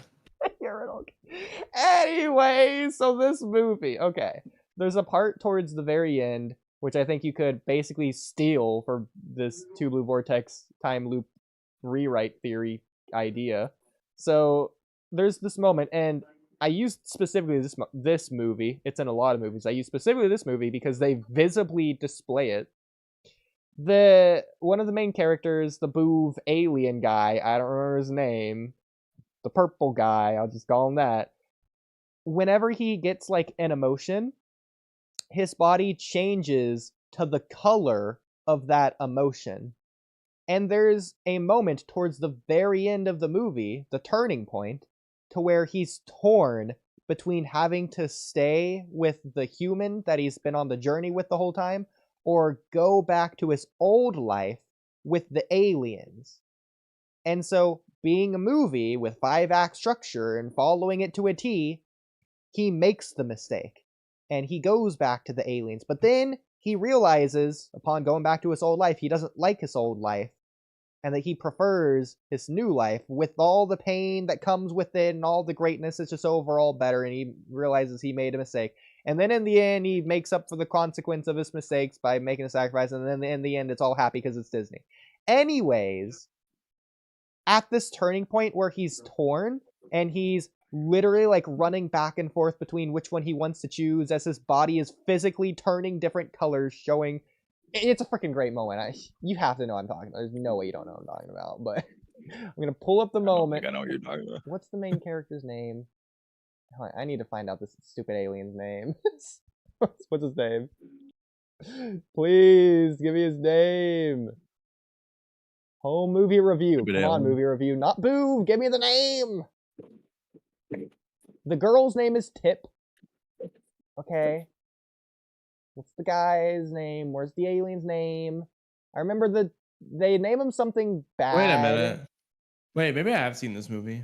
You have seen it. There's no way you haven't. They name him like a mean thing because like the ruler of the aliens doesn't like him, so you name him like Doofus or something. But like that's not his name. What is his name?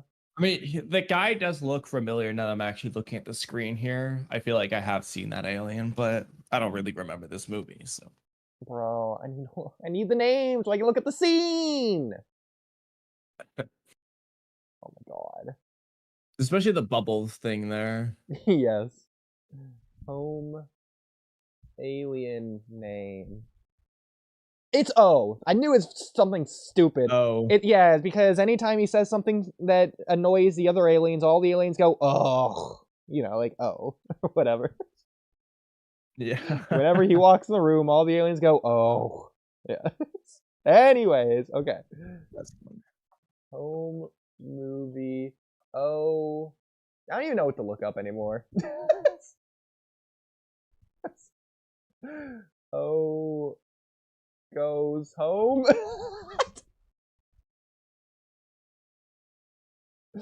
Probably even gonna get copyright just for showing it, but It's so funny. Home movie. Oh, goes home. is it 9 out of 10? Well, okay, fixing my mistake scene. What a freaking perfect title. Okay, then I'm gonna go to 8 out of 10 to where he makes the mistake. This might be it. I think this is it. Okay, I'm gonna need it. Okay, they got the cool song. Okay, it must be 7 out of 10. Actually, crap, I think it's an 8.5 out of 10. I know it's on YouTube, though. What the freaking... I just want to find it. Okay, is this gonna show me all of it? Should have just done this beforehand, but whatever. Can't do this. No. I'm annoyed. Well, the point is for the Boruto thing that he's literally physically being torn between going to the next world and staying in this one. Not because of the next world and this one, but because of what the next world and then this one means to him.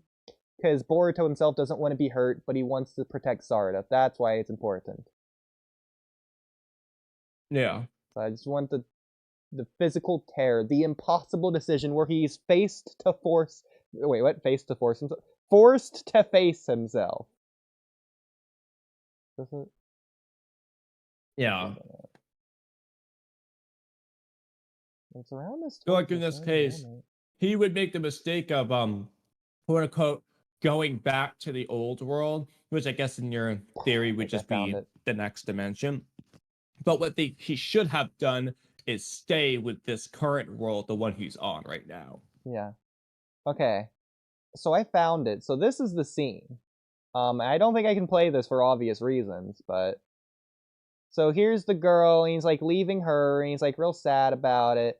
And again, it's like titled "You Lied to Me." So again, going to like Shrek, this is the like it's like Shrek hears Fiona talking about how they're always so ugly, but she's actually talking about herself at night. And then the next day, it's the misunderstanding of like, oh, I hate you, and so go to your new husband. And then Shrek goes back home, and that's where he realizes this mistake because Donkey tells him the truth. And it's this whole sequence playing out through this movie. Except here, again, she leaves, she runs away, and he looks sad, and he starts changing, like, literally colors, and he's looking back and forth. Freaking Tanjiro, like, look at his... Yeah, exactly, he doesn't know what to do. And he makes his decision, and it's the wrong one. And do this in Avatar: The Last Airbender. The point is, do this with Boruto and the time loop theory idea towards the end. It's the same thing. Oh my god. I mean, so they could have done something similar in this arc too. Not necessarily in the wrong decision aspect, but just the Boruto struggling to make a decision. Yeah, so actually, I don't know if you were listening to this on the podcast when I was talking about the whole Boruto predicament thing. Were you listening yet? I only listened to a couple minutes, so probably not. Okay, so kind of going back and forth in Mellow a little bit. No, I understood what they were saying. I just think it would be bad if what they're saying is true. But I was saying that even if technically, because Mel's getting at, like, you know, Boruto should just leave. And I'm like, yeah, I agree. Boruto probably should just take Sarada and Himawari and just leave. But I don't think he's going to. And one of the things I was talking about is in chapter 10, while it's completely lackluster, they showed Boruto being worried, the sweat bead, the teeth gritting, we know he's worried. And I don't see much cause for worry if he was just gonna go there and leave. I don't think there'd be any predicament in the first place.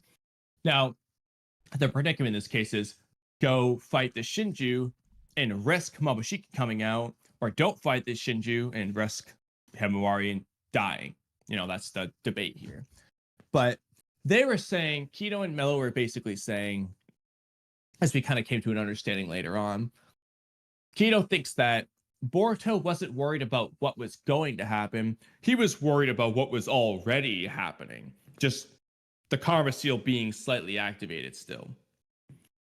I'm like, yeah, okay. After going back and forth, because Mello was not understanding me. I repeated the predicament like 80 times. I was getting annoyed. But I was like, okay, that just sucks though. If that's all Boruto is worried about, just that's it.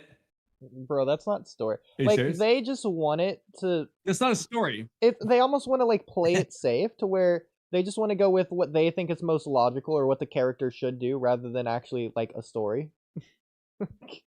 I know. That's what I was saying earlier about the some of the stuff I was saying. I was like, I'm looking at it from what should happen from a story perspective right now. I'm like, Boruto should fight Hidari and he should lose. Kawaki should fight Jura and he should lose. And it should be Kawaki only using Atsuki stuff while Boruto only uses ninja stuff. Because the identity thing that we've already discussed, Kawaki only looks at his Atsuki side, ignores his human side. Boruto does the opposite. They're both doing the wrong thing.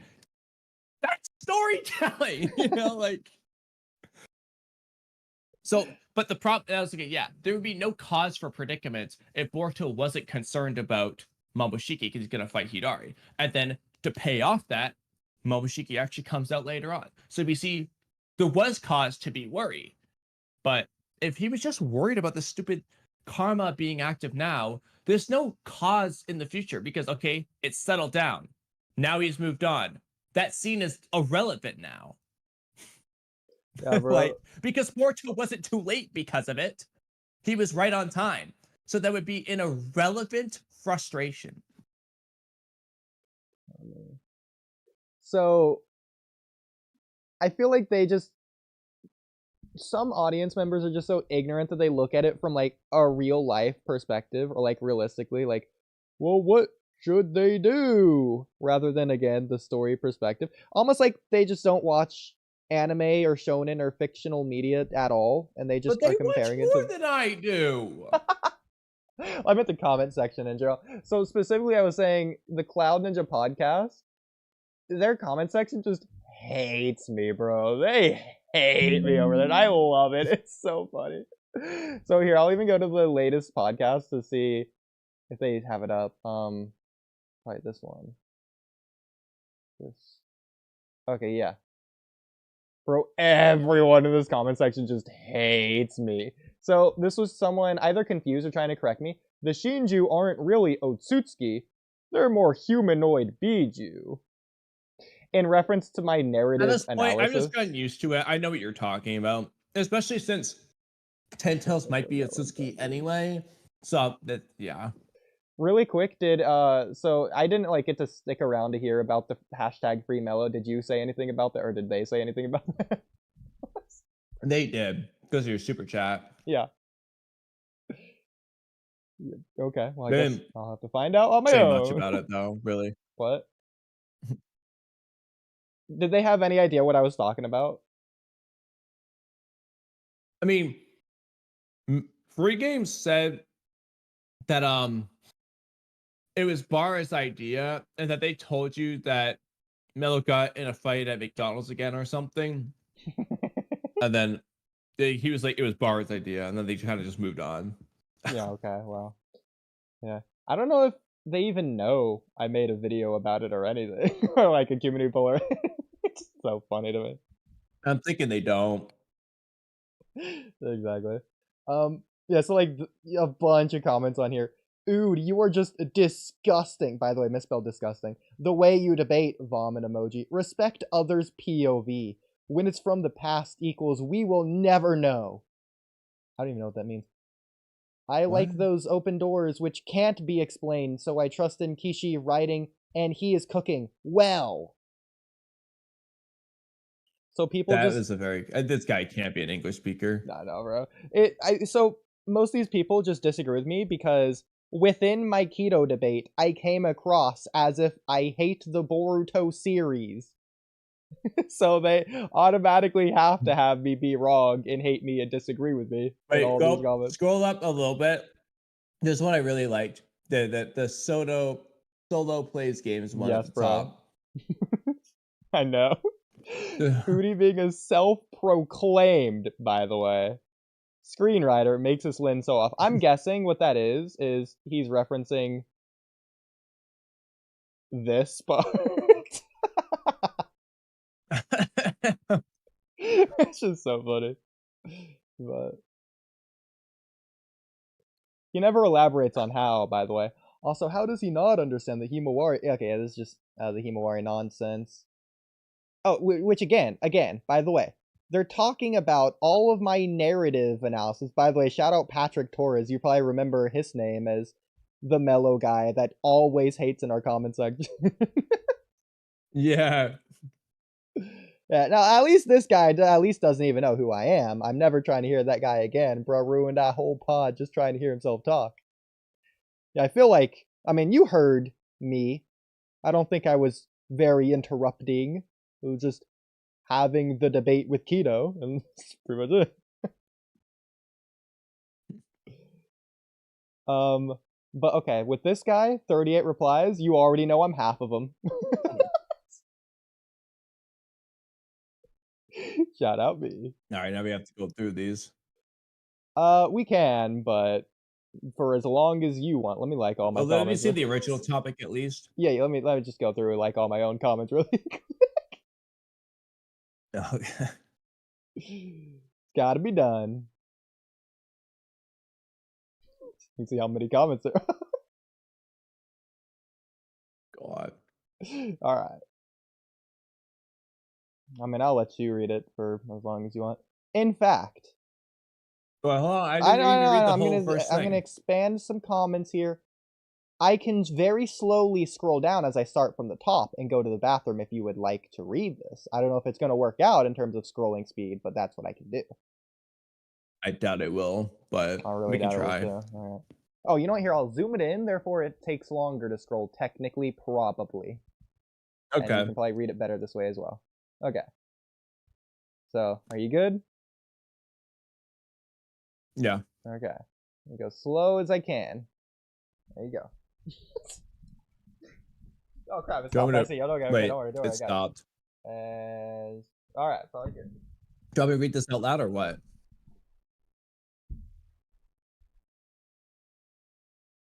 Also, how does he not understand that Himawari is more affinity with Kurama?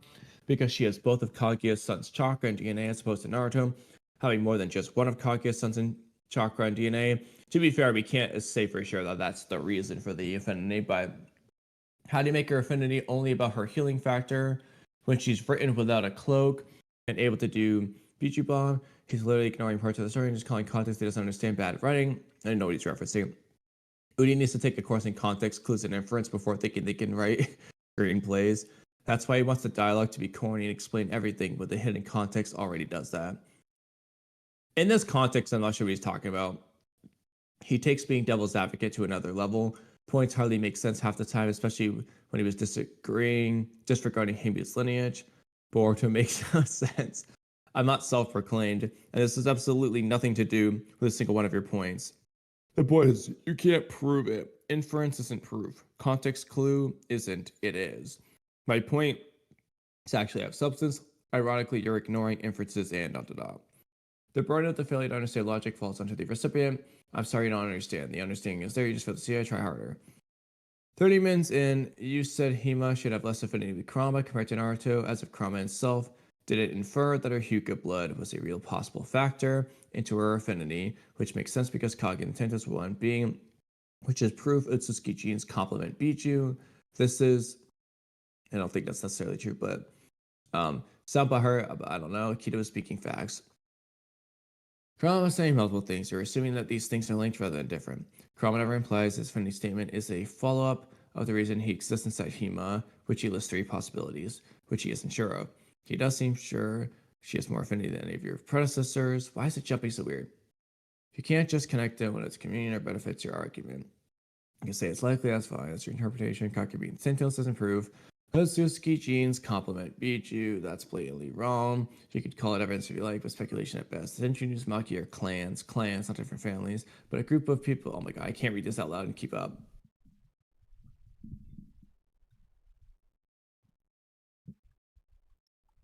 How was that? So far, I was keeping up, but Okay, eventually cool. it was starting to jump weirdly. It was like, okay, I can't read and keep up. I have to just read on my own. Yeah, fair enough. To be fair, I wouldn't expect you to read the full long comments because whenever they posted it, I didn't read their full long comments. And I'm more than happy to keep the troll going as long as they are, which is why this is 38 comment threads long. I'm just shocked at how they just never give up. Like, I don't know how much more obvious I can be. I guess I'll just keep scrolling if you want. We can move on now, but Okay. Some of these I did want to go over, at least my replies, because they're funny.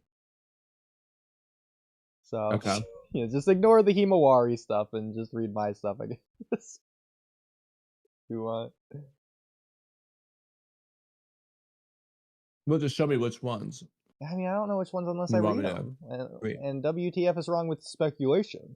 That's what this entire pod is about, making good and educated speculations within context of the story, or no? I've been watching since the very first one tends to be the theme. I mean, hey, maybe you changed your mind, but based on your original reply to OP, definitely not your only gripe. You implied you contest all my points, especially the ones relating to this genetics debate. It does make sense. You simply did not follow the train of logic. Rewatch it? Oh, weird, it's like cut off. Huh, I guess it doesn't. Is it because I'm not? Oh, yeah, weird, it doesn't. Okay. Whenever you zoom in too much, it doesn't press the read more button. Oh, I thought you were just writing the comments like that. No, okay, that's funny, huh? That's weird. Anyways, that makes sense, I guess. Yeah. I wholeheartedly disagree with your breakdown and reasoning, and that's okay. I'm a random. Live your life. You aren't a random. You are only a random from my perspective. This is so stupid. But this concept applies both ways. Vice versa. I am a random to you. And yet, just like everyone else on the internet who is random to one another, we communicate in spite of that. After all, it takes 2 to tango. I don't understand Patrick saying, "Are you ever not narcissistic?" What was narcissistic about that reply? This is referring to something else. You can disagree with me as long as you understand I'm not wrong. But again, Patrick is the guy who has been there ever since Mello posted one of our debates on his channel. He's a Mello fan. He's coming from Mello's channel. He, by default, from Who the was the other get-go, Mellow hated guy us. who kept commenting on the community polls? I don't Remember? know. Was it James? Was that his name? Oh, James. I'm never Yeah. gonna be able to find it. Can we James get him on the something. podcast? Yes. Are you ever You should not ask Patrick on the narcissistic? podcast. Not from your perspective.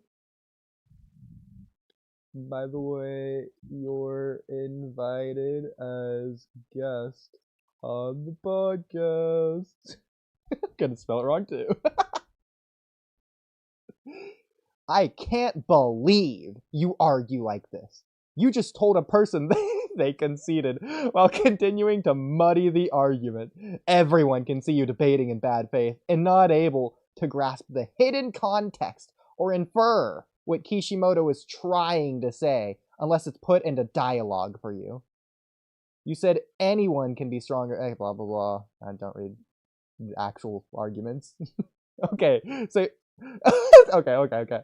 So, I can't believe you argue like this.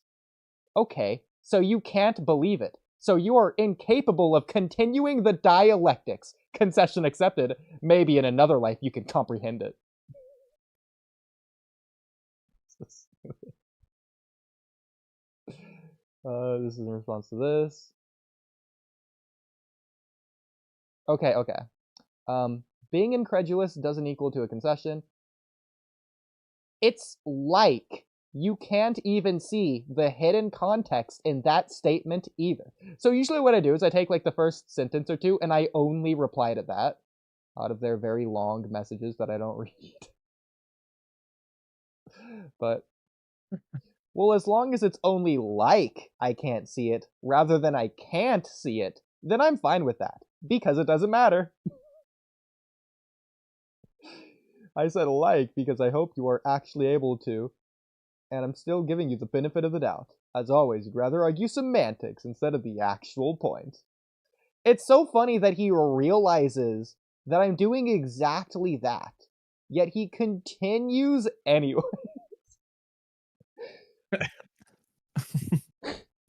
But based on context clues, you hate me. And based on obviousness, you wouldn't give the benefit of the doubt to someone you hate. Don't worry, you don't have to write it in dialogue. You wrote it in context clues. So you're a liar. Why are you lying? Did I pass the test? You failed with flying colors, actually. Is that what you truly inferred from this exchange? Kamui. Wait, hold on. Is that You what I said truly I inferred from this haven't exchange? even. Wait, hold on. Yeah. I haven't even been rude or insulting. Let's go to the top real quick. Try to find that comment after. Go to the very first comment.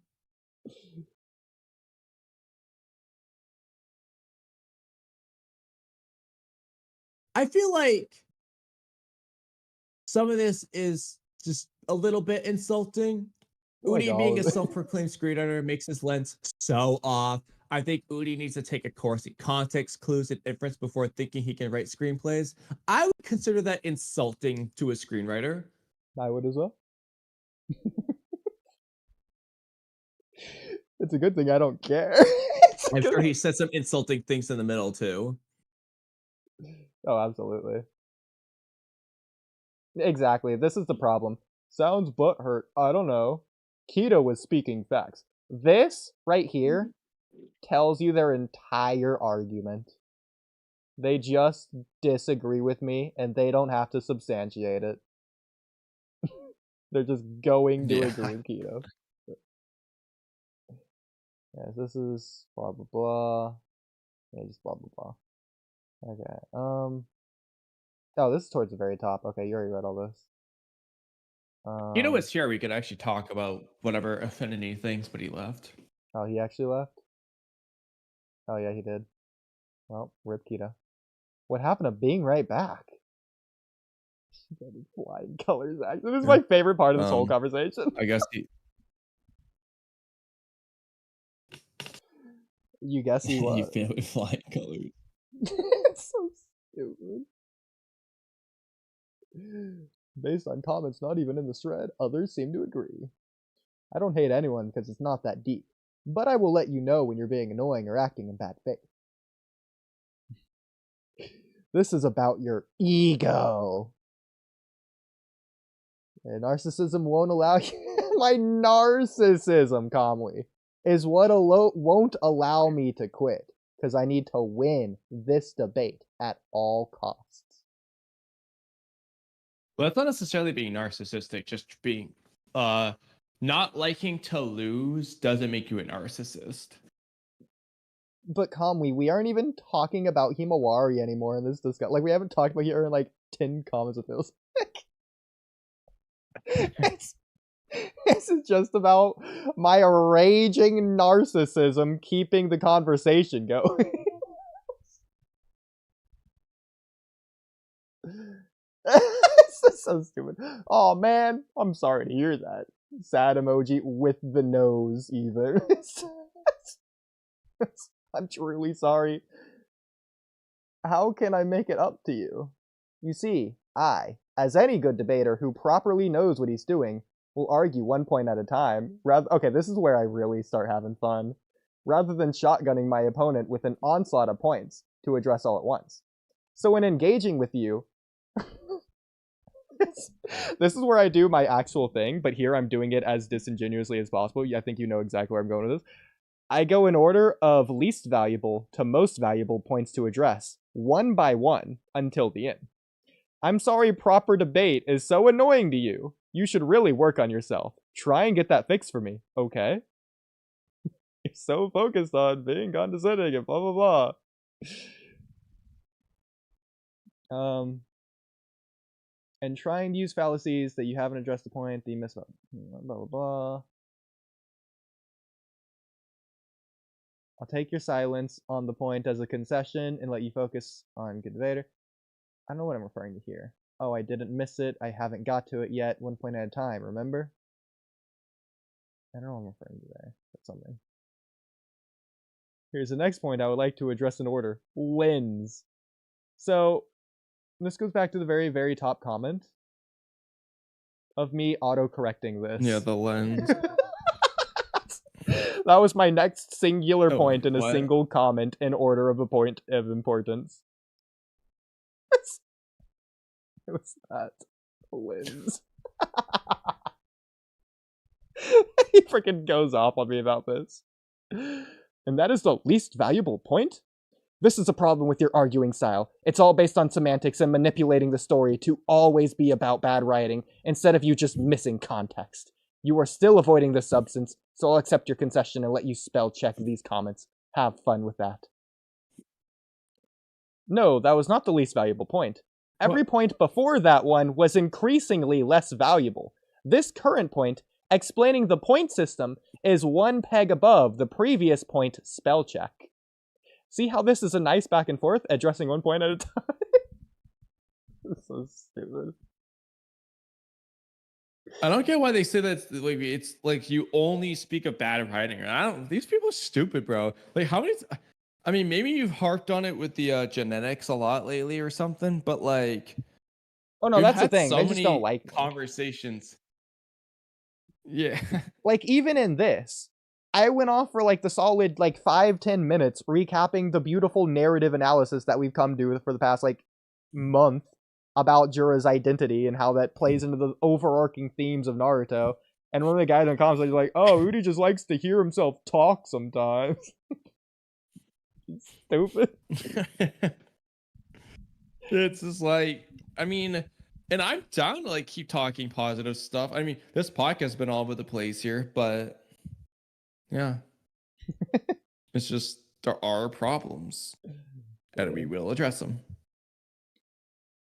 So whatever he said here, I don't know, but here, actually that is next point. Finishing off the sandwich.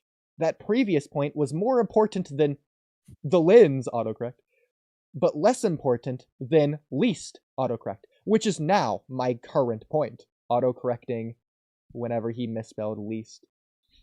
My next point will be addressing what is most important. Next in the line. I prioritize what's important. So this is my conversation with solo games, been going on for like a long time. I have to get Patrick Torres back in. What do you think about this? As well as this other guy, Arian. Can you update your thoughts on the recent developments? What recent devs? This reply chain. Thoughts. And that's it. So yeah. And here's I like doing this a lot.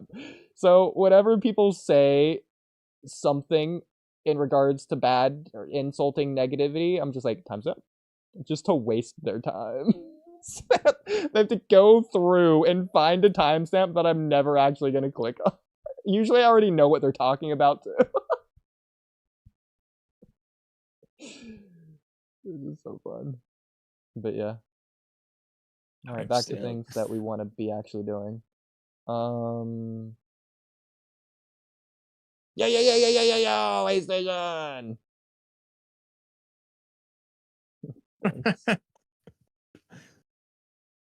Okay. I also wrote down and describing the journey, lol, with a time loop. I forgot what that's in reference to. But it was gonna be a journey. Boruto and Sarada.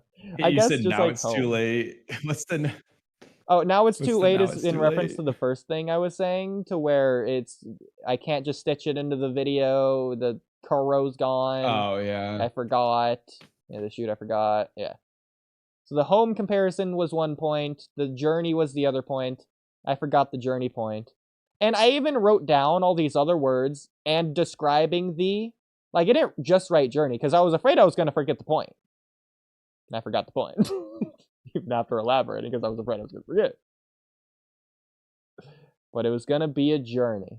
Maybe it's because the journey matters. So like this world matters because it's the world you had all these experiences on. I'm not sure what you were going for. The only thing I can think of is something that I think I already addressed, is that the reason Boruto tug of war makes the wrong choice and makes the right choice in the very end is because of the journey meaning something along the way.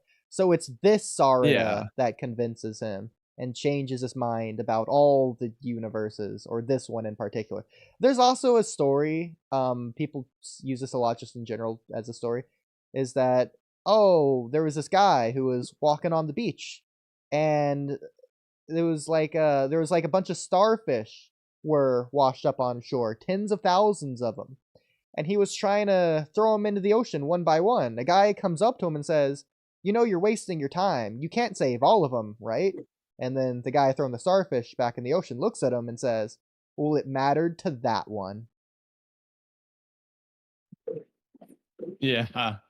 So I yeah, like that. can't I like save that them story. all. Yeah, but he can save as many as he can. So maybe that's, I don't know. The journey could just be in reference to home again. The fact that they went on a journey and in the end it just worked out, and yeah, it's because of the journey that matters. I don't know. Maybe I was referencing But Journey the song. yeah, it's the journey. I was wondering, like, I was like, do you mean the band? That'd be hilarious.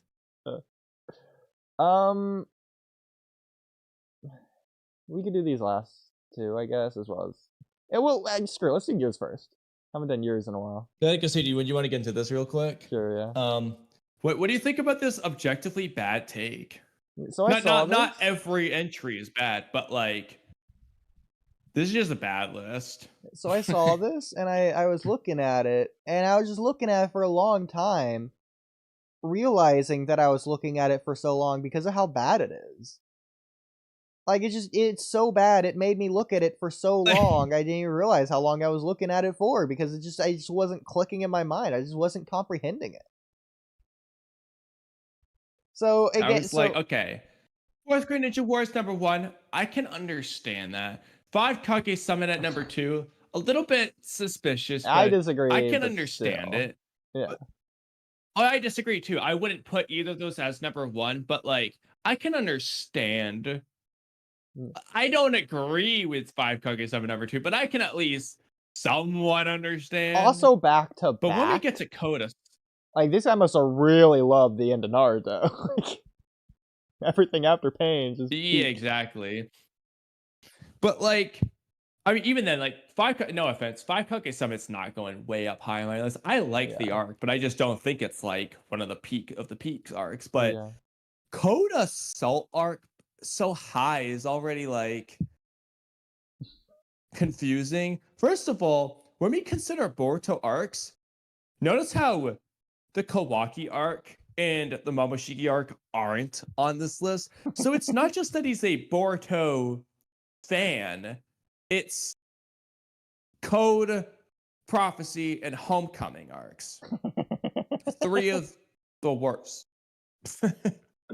And then, I didn't even realize Sasuke Retrieval is on there. I thought Sasuke Retrieval wasn't on there because of that picture. It didn't feel like Sasuke Retrieval. It's almost more insulting that it is on here, because then you compare it to everything above it. The Code arc, better than the Sasuke Retrieval arc. The Boruto 2 Blue Vortex Homecoming arc is better than the Sasuke Retrieval arc, or the Pain arc, or the Land of Waves. Like, bro. Like, very frankly, why is the 5 Kage summon arc so much higher than the pain arc or the Sasuke retrieval arc? I mean, if this guy has the code arc this high, why is 5 Kage Summon above the code arc if that's the case? What is he seeing in those arcs? It just it just baffles me how you just got Homecoming over Sasuke retrieval arc and pain arc. Well, okay. Like, how? So just like we did with Troy, assuming this isn't based off of listing the arcs in terms of how good they are, can you find any kind of pattern or other correlation? Well, besides them saying it, just pretend this doesn't exist. Okay, well, actually, no. It says the 9 best arcs in Naruto series ranked objectively. Best in terms of what? They don't specify. Okay. Yeah. Okay. I was gonna say length, but I don't know if that works because the 5 Kage Summon arc might not be longer than like the Sasuke retrieval arc. Exactly. Probably not. And the Faded Brothers arc is not long. It goes from like chapter Homecoming arc isn't even 450-ish, give or take, until like chapter like 485 or something at the moment. Yeah, okay, it's not longer than the Sasuke retrieval arc. Yeah, like Tuning Exams is pretty long, and then Land of Waves is at the bottom of the list, so it's already. Well, no, but it was gonna say only relative to the 9 on here. Oh, okay, Land of Waves being the bottom of the 9, though, that in the 4th Great Ninja War being the top of the 9 made sense. But also, yeah, Two Blue Vortex, 12 chapters. That's monthly, though. You got to even compare if you it to multiply it by 2.5, that's only 30. It's just not like that many. Okay. Maybe, okay, what about this? 4, 5. It's listed numerically, and all the others just don't have a number, so they can go in a random order. Wait, what? The 4th Great Ninja War, the 5 Kage Summit, the rest don't have a number, they can just go in any order. What number is Code's Roman numeral? Is it 6 or is it 4? Oh, shoot, here. Because doesn't he have like a VI or an IB? I think Jigen has the other one. I think Jigen's might be 4 and Code 6. VI. That might actually just work. V? That's 6. Perfect. So, Yeah, okay. 4, 5, 6. Okay. Perfect. So the first 3 track. So then what about what's next? Faded Battle Between Brothers. Can we get a 7 out of that? How many years has it been since the Is it the 7th time Kage they've met fought? like this? Has it been 7 years? Wait, hold on. No. The 7th tatami mat is where the hideout, where they are. Okay. Homecoming, we need 8. It was chapter 8 at one point. I don't think that's a good enough reason. It's the 10 tails, not the 8 tails. Kawaki has 8 triangles in his eye in the Kokugan. Ooh, perfect. So this doesn't work as 9, but there's 6 paths of pain, and this is ordered number 6. Well, 9 for the 9 tails. He transforms into the 9 tails in this arc, so I guess I can work for that. I was gonna say, I was like, this is great for 6 paths of pain, but 9. Okay. The Sasuke retrieval arc. There was 10 primary characters. Wait, hold on. The Sound 5, Sasuke 6. Crap, that's 11. Yeah. If we count the Sasuke retrieval. Okay. If we ignore Kimimaro, there are 10 main characters in this arc. If we also ignore Ukon. Shit. Okay. Wait, what about the good guy side? So there's 5 in the Sasuke retrieval team, and then add Gaara, Tamari, and Konkuro gets you to 8. Sasuke's 9. And Kakashi's 10. There were 10 good guys in that arc. God, bro. Not counting Pakkun. These numbers are getting too high. How are we gonna get to an 11 of the prophecy? 11. All right. How many cubes did Kawaki drop? Was it only like 2 or 3? Oh, he shot 11 rods. Like, were there 11 people that chased after Kawaki, maybe? I could think of at least like 6, probably. Are there any glaring 11 things? We have Team 7, 4, Konohamaru 5, and then Sasuke 6, Shikamaru 7. That's not 8. Well, Okay, then that's Team not 11 7, people you who get trapped Boruto, Mitsuki, Walky. Sarada. That's 11. Yeah. And then Kawaki's 4, and then Sasuke 5, Shikamaru 6, Konohamaru 7, but that's not 11 people. But with Team 7. Oh, but if you add Team 10, Yeah, it brings it up to 11 at some point. Just ignore some characters.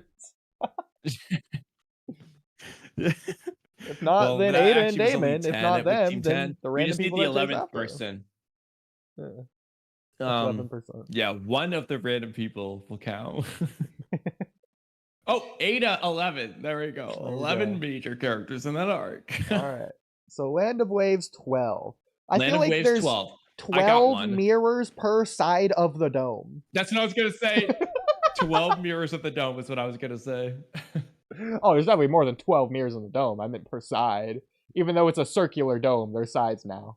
It's just however many 12 is how long a side is of the dome. I decided.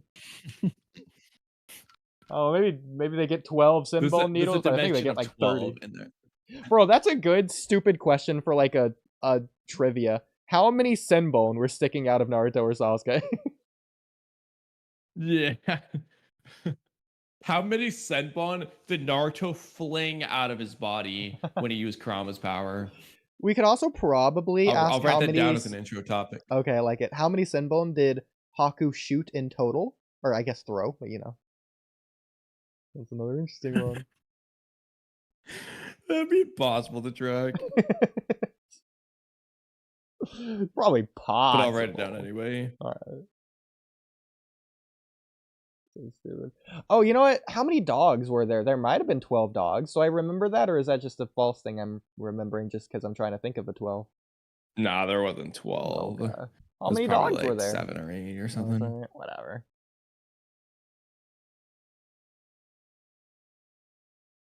Oh, there's that.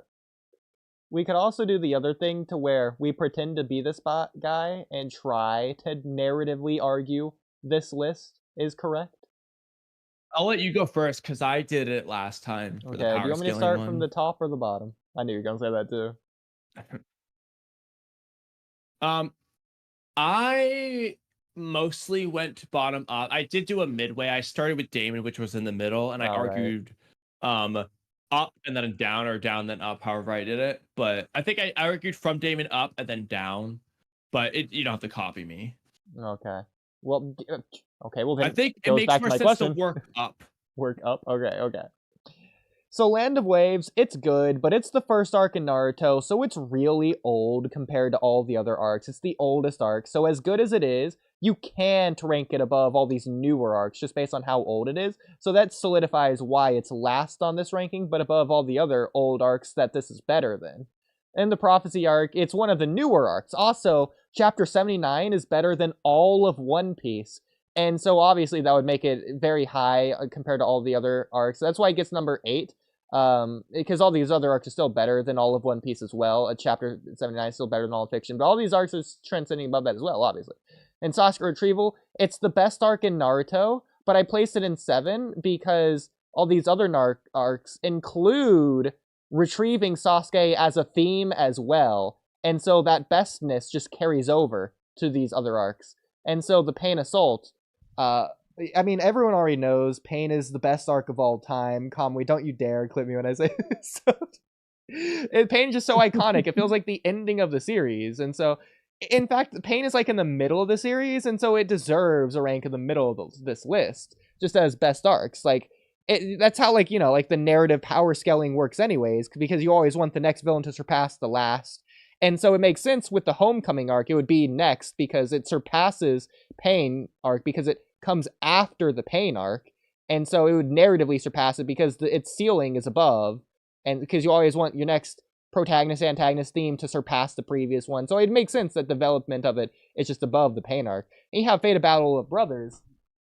Well, it might not be after the Homecoming arc, But we've been waiting forever for Sasuke versus Itachi, and the legendariness of this fight just trumps the surpassing of the previousness to where it just transcends it, and it's just above. And it's the 4th greatest arc in all of Naruto because of Sasuke versus Itachi. It's just that good. And the Code arc, this is about love, okay? The greatest theme that anyone can do ever, okay? And like we saw with Obito and Naruto, is that love transcends hatred. Love is stronger than hate. And again, going back to the narratively surpassing it thing, well, love narratively surpasses hatred, so the Code arc has to be above the Fated Battle of Brothers arc. And you get 5 Kage Summit arc. Obviously, that's just number 2, because it's Sasuke, once again, with the love of Naruto. Naruto understands Sasuke, and he's going to die because of him. And that's going even further than they were going to go in the Code arc, to where they always found a way. Here, Naruto's love is so intense that he's willing to die with Sasuke, whereas in the Code arc, no one was willing to die with each other because nobody died. And then the 4th Great Ninja War, obviously it's the longest arc. Not only is it about dying as well, so people, not only do they say they're going to die, but they actually do die. So because Neji died, the 4th Great Ninja War arc is the greatest arc in all of Naruto. You know, just another thing I would add to that is that the 4th Great Ninja War is the newest arc of Naruto. Very important to emphasize the newness of that arc. The 5 Kage Summit is the 2nd newest arc on this list, so in Naruto. So again, you know, it's obvious that the newness of those arcs, which is transcend everything below it. Exactly, yeah. I feel like you arguing the power scaling, you did a better job improving that than I did improving this. Yours flowed better and was more reasonable, I think. I loved when I said the Urashiki part, and you're like, "Oh, you messed up." I was like, "Wait, just wait." I was like, I got this. I actually think it'd be funny to clip that one if you didn't already. I don't think I did, but I probably could. That could be a fun thing. Just like, explaining this list or something. I don't know what you would title it, but yeah. Proof this list is actually good. Yeah. Oh, this you know what? List no. makes sense. Oh, you know what? I did actually clip it. Here, I'm gonna go find that clip so I can go see what I named it. It's gonna be on this. Scroll down. Because I remember I didn't change the thumbnail for it, so it's got the same thumbnail. God. By the way, I stayed up till like 11 a.m. last night clipping clips. So. Right here. Boruto's worst power scaling debunked by Troy. There you go. Wasn't it me doing it too? Unless that was a different part.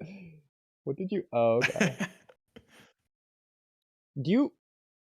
No. Do you want me to add this to the intro topics? Sure, why not? Just in case. Okay, we already have so many, but sure. We'll get someone else's interpretation. Our intro topics just never ending. Like all we're doing is just moving some podcast topics to the intro topics because we want to talk about them again. Yeah, with every guest, every time. Bro, okay, I don't know which stream. We should unironically do one stream with a new guest where we only do intro topics. We just go through the whole. Oh, for sure. Also, this is funny. I didn't realize this at first, but this was from the same, it's in podcast topics. It's from the same Twitter user. Now, what's really interesting is how I was watching the viewers go all the way up to like 22 for a while before they finally went back down to 12. But yeah, I was curious about that.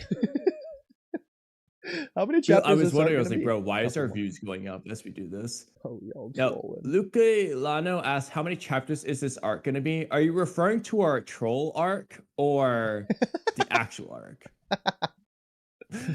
Luciano, actually, I'm glad you said that. I already made a video on that. It's clipped. I don't remember which video it is, though.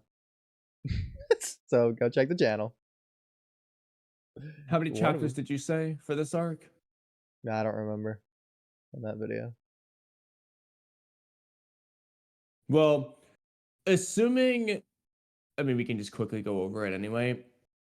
At the midpoints at the end of chapter 9, that's 5 chapters leading into the midpoint. Yeah, I think it's gonna be If it's equal on both halves, that would mean chapter 14 would be the end of the arc. I'm not sure if they'll stick to it exactly, of course, because they don't always. Yeah, But it might be like chapter 13, 14, 15 or so. exactly. Preferably not 13, but I would prefer them to be back end heavy, if anything, here. Because the only issue, and this is where kind of my fears come in, because every fight thus far has just been extremely quick and one-sided. And if they keep that trend going, they'll be on pace for chapter 14, because chapter 12's Boruto versus Hidari, basically, if that's a one chapter fight, then Momoshiki comes out hypothetically. Chapter 14's Momoshiki's chapter, or sorry, chapter 13's Momoshiki's chapter, that only leaves chapter 14 as a resolution chapter, basically. And that is quick. Yeah, that's the Our problem. second battle and final battle are 1 chapter each. That is quick. I'm hoping that they can be back end heavy so that it's like maybe chapter 16. We get 2 chapters each at least. Because that's actually kind of bad. It might be one of these videos. I don't know, it might be. I don't remember which video it is, but we already did a video. That video though, in that video, I think we were kind of unsure of, like, we set the midpoints probably Kurama, but we were kind of like going back and forth on like, well, it depends on this, depends on that. I think now though, I feel confident with it because we've gotten the second battle has started, Boruto versus Hidari, which kind of makes it like, okay, the midpoint had to have been here because it doesn't make sense otherwise. Yeah. And really, But for me specifically on that, it's not that I was ever doubtful of that. It's that I was curious on what specifically about it was the midpoint. Was it Kurama coming back? Was it Jura finding Kurama? Was it what happened immediately before or after? Yeah. And that's the thing about a midpoint. It can also be like a time span as well. Like there can be a midpoint scene even. Yeah, I agree. But it feels like it's the whole chapter because there's a few things in the chapter that you can pinpoint to like the new direction aspect, because Boruto is the protagonist of this arc. Like the fact that the first battle is Boruto versus Mitsuki kind of is a good indication of that. It's the same arc. Even though it's shifted away from him for a bit, it's like he is the protagonist. So you have to think, okay, what's his new direction here? The only real things we can work with are him discovering Himawari has Kurama and she's the target, in the Karma Seal situation. Like, even just Kurama appearing, I don't even think that really is making it a new direction. Really, like it has that has no influence on Boruto's goal at all. Whether Kurama shows himself or not, the difference is that he knows Himawari is the target because of the Nine Tails. I feel like Exactly. I think it's pretty clear that it has to be the midpoint. It's kind of just the whole chapter. Yeah. But yeah, I do want this to be a back end heavy arc because I mean, I can forgive Boruto versus Mitsuki being short because context, okay, that's fair. But then, okay, we can't have these battles be short. Granted, in Ikimoto history, we can, because Boruto versus Kawaki, the second battle on the Hokage rooftop, is not 1 chapter, it's about half a chapter. So I'm not going to say it's never been done before by any means, but like, can we like not keep doing that? Yeah. Even in the Code arc, like they didn't do that shit. I mean, no, actually, you know what? Maybe they did because chapter 66 is Kawaki versus Borushiki. That's just one chapter. Borushiki versus Code's one chapter. Boruto versus Code, I guess, is 2 chapters. But like, It really doesn't feel like it. you know what? That's what's weird. You know, so now I'm thinking about it. All of the non-Kodachi chapter fights do seem to be pretty quick. But at least in the Code arc, it didn't feel like it was that quick. Whereas in these, I mean, part of the problem is chapter 66 is a whole chapter of Boruto versus Kawaki. It's not, 13 of the 40 pages. Yeah. Whereas if you look at like Boruto versus Code, it's not actually all of chapter 3. It's like half of chapter 3. Boruto versus Mitsuki is not all of chapter 7. It's like half of it. Kawaki versus Jura is like 2 pages. Like, so I guess Kawaki versus Boruto is 2 pages. So I guess, like, in fairness, that is a little bit different because Boruto versus Kawaki was 40 pages. So And that's can we another at least thing, get a bro. whole chapter then? Like, you don't even have to use the Gary Stu argument or that you need to see Boruto lose a fight. You don't need either of those. You need Boruto to... Well, I guess I'm using that argument. Another reason you need Boruto to lose is just so that you can see where he scales in general. Because, like, if you want to display him as strong, ironically, you should have him to lose so that you can see how strong he is in other cases. Like, if he's just unquantifiably strong, he's unquantifiable. At least quantify his strength so that you can tell how unimaginably powerful he is. Otherwise, it's just Schrodinger's power. He just is as strong as the plot demands him to be whenever. That's not strength at that point. Yeah, the other thing is also you want your antagonist to be strong too, right? Yeah. Well, if they're all just losing to Boruto, where are the stakes? Or freaking Hidari's losing a 'Cause Sarada, who should be 10 Boruto tiers below can Boruto. be there at all times. He has the teleportation abilities to do so. Exactly. And he has Kashi Kochi spying at all times, so he always knows when to do so.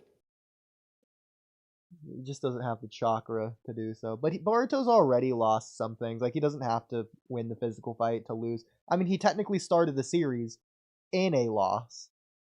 Even if he didn't consider it a loss himself. The point is he just needs to face a major loss. So hypothetically, Boruto could be beating Hidari in the fight, but Hidari kills Sarada. As a hypothetical, that's not going to happen. That would count as a major loss for Boruto. The point is he needs to have a major loss. He can't just only win. Well, but again, you don't have to look at the physical fight. You don't have to look at the fact that he retreated against the Shinju. The fact that he wasn't in time to stop the Shinju. He failed. That's a loss. In fact, anything the Shinju does, he could even personally feel responsible for that. Could be a consequence of it. Well, himself. I agree with that, but the thing is, in this arc, and that was the prologue, not this arc, so it needs to be a major loss in this arc. No, I know. We can't attribute that major loss. I'm just saying that I feel like he's had I know what you're to saying. say that he's only one for those people out there, and that he's a Gary Stu, that's not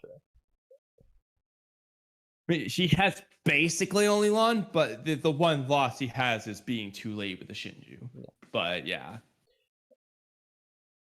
Either way, though, it needs to be in this arc. And the midpoint was not a loss for Boruto by any means, unless you want to say losing control to the karma was his loss. It wasn't really much of a loss. So, like, really gonna rely on the second battle to be his loss moment. Bro, Vaughn is spitting facts right now. I was telling Kamui about how the freaking Hidari in the thumbnail looks AI generated. Vaughn says it looks like a buffed up Orochimaru. I mean, I agree, but like, this was the only Hidari PNG I had to work with. I can't really zoom in well. You know what, Oodie? Ridiculous. Maybe this will just get us more clicks anyway, because everyone's curious about Orochimaru. I like it. It looks so weird. Like, one hand looks bigger than the other. It's Bro, his right arm is strong.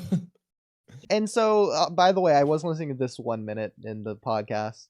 The fact that Boruto didn't heal his scar. First of all, he healed his eye underneath the scar. That's what matters. Second of all, a scar is healed. That's just the way it healed. It's healed tissue. A scar isn't hurt. It's not a wound. It's not damaged. A scar means it's healed. Yeah, but it's just a little bit weird with regenerative powers in this verse. People with regen don't get scars. Yeah, but the thing is, does Boruto have a regen or does he just have healing? Because that would be a difference.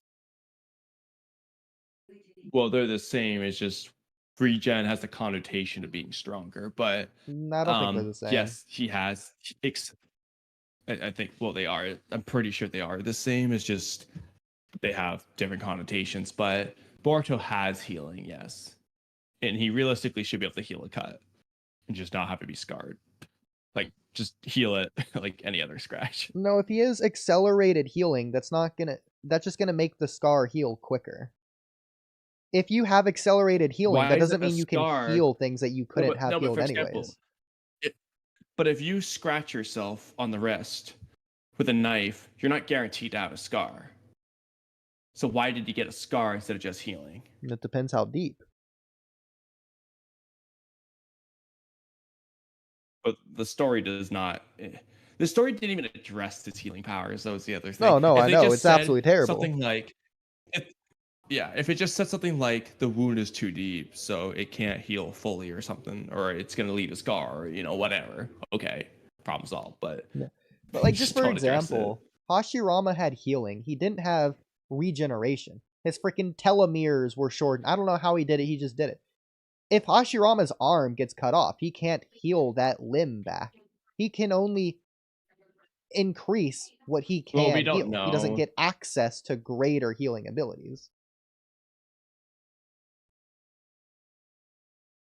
And if we don't know. If you the say we don't know, specific then this is a extent of his hypothetical ability, but- Hashirama in this case, if you're going to say that. Where we do know. Yeah, but no, I get what you're saying. Yeah. But then, okay, if with that in mind, that really makes you look at Jorah's talk with Himawari then, because he doesn't say she has regeneration powers. He just says, wow, what amazing healing powers. So that could say, oh, Himawari doesn't have like actual regeneration like Boruto. She just says healing, kind of like Kawaki. But if that's the case, why is he acting like it's so god tier when Naruto's displayed far better feats? Like, or Madara's regeneration, actual regeneration. Exactly, yeah. And that's the thing, bro. Like, the one comment that I was like, oh my god, it's a gallon-sized Biju bomb ripping her in half, pouring blood out. Like this comment said that it destroyed several of her organs. Completely. They were entirely gone. Eviscerate. How does he know that? What is he talking? The freaking bullet holes. There's no bit. Like, she doesn't look like Toji. Okay? She wasn't Toji'd. Yeah. I don't get it. But again, if that was actually what they were going for, you have to show the torn part, or at the very least, have Jorah say, wow, I destroyed your whole left torso and you healed it instantly or something. At least tell us, but preferably show us. But yeah. Like it almost feels like it doesn't have the impact otherwise. It feels like the thing they did off screen, the reason they had it off screen, the purpose besides just wanting to cut back and forth between the A scene and the B scene, was they wanted the fight off screen to be Himawari running out of chakra because of her excessive healing being strong. So Jorah was just beating her up to some degree, and then Himawari was just healing a ton off screen. And that's what Jorah's commenting on, but it doesn't feel like it, and feels like he's commenting on what we see in this chapter. Yeah, but even then, like, what's the point of doing that? Like, why not put it in the manga? For what reason would we skip over it? Why would we need to skip over it to show it later? Because we were already told about the healing, so we already know it. So why not just show it? I don't know, bro. They just wanted it to be off And screen for some reason. there's no point. There's no point in hiding Jiro's true power to show it at a later date because we don't know how strong Himawari is to even base it on anyway. So like, we still wouldn't really know how strong Jiro was regardless. And I doubt he went all out anyway. So you could just play into that. Like, I mean, I what's guess the point skipping over this? if they wanted to cut back and forth, then I'm glad that they had a purpose or something to have off screen rather than just nothing and just randomly cutting back and forth and just having nothing there. But Well, we don't know if there was a reason. exactly, yeah. Just assuming author intent. But anyways, ready to move on to the next thing? Yeah, I'm just trying to decide what I want to eat with this chicken. I'm stuck between potatoes or couscous, you know. Shout I'll out be Devin. walking around in circles of sadness for 3 hours. Let me check. It's not fair. Okay. Also just quickly catching up on chat. Mommy, Jesus. I want to see another like "You're a genius" of blank like line. Fair enough. So actually, now that I think about it, Kamui, doesn't he perform Ninshu with people who he hasn't given chakra yet? Or does he give them chakra to then perform Ninshu with them? The ritual. So he just the first guy here. He gave him his chakra, and like he's like, "Oh, I feel power is surging into me and stuff." So I don't think he did Ninshu yet at this point, but he seems like he gave him chakra first. Overflowing chakra. So now he's talking He's giving him more chakra. chakra. Because again, the this is purpose. consistent. Whenever people get a huge insert of chakra, they would feel the same thing. Like in the canon, you would have Madara absorbing all the world chakra. In OVAs, you could go to the waterfall OVA, which you haven't seen, where they get 100 times their chakra. But oh my god, they comment a billion times over. It's overflowing chakra in them. Bro, it's a freaking good OVA. We need to watch that again.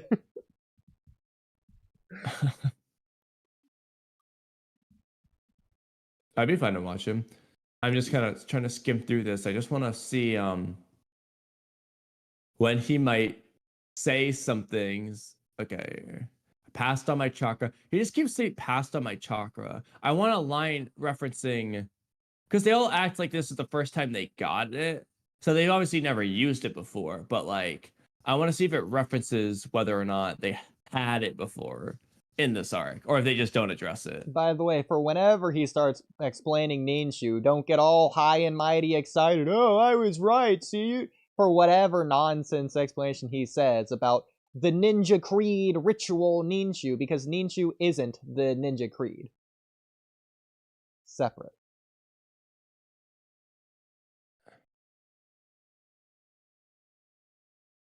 Not his meditation nonsense. It is through Ninshu that he's able to connect to others, rather than the other way around. Connecting to others isn't Ninshu. Well, Ninshu is the chakras connecting, and when the chakras connect, that allows them to connect to others, you know, in a general sense. See, I think it's the other way Also, around. many of his pupils scatter to different regions. So actually, yeah, you could just say all the ninja clans came from these people. Uh-huh. Also, Ninshu, the Ninja Creed, I'm just saying, spread to each corner of the world. Yeah, dude.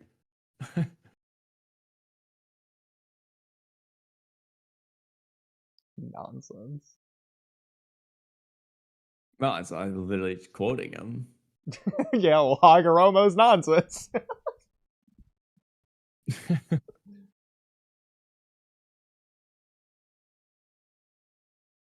Oh Can't my believe God. you're still live. You've been live for like 8 hours in a row.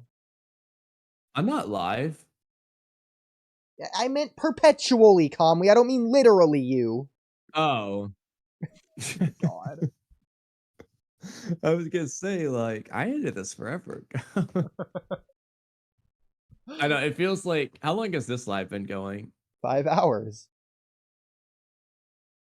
It's the basic math, Oh, Kamui. that's What, crazy. what do you mean? Your brain's not working right tonight.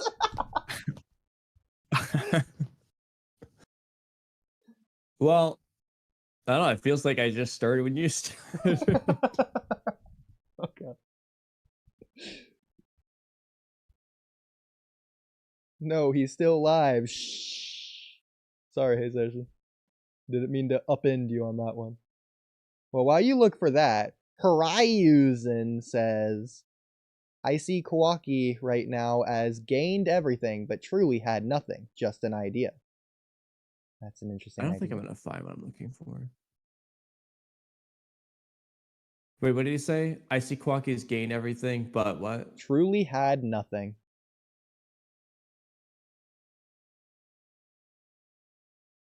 So he's gained everything, but he truly had nothing. I like the idea. No, I like where his head's at the very least. Because again, I don't think it's like perfect. Yeah. Because like he might have everything, but he doesn't want any of it. So he doesn't embrace or Yeah. accept any of it. You can so also see he have it. doesn't actually have any of it at the same time as another Yeah. thing. Exactly, yeah. But yeah, he doesn't want any of it. Another reason to say that it's not Kawaki's intent, but Ada's intent. Yeah. Also, But bro doesn't want this shit.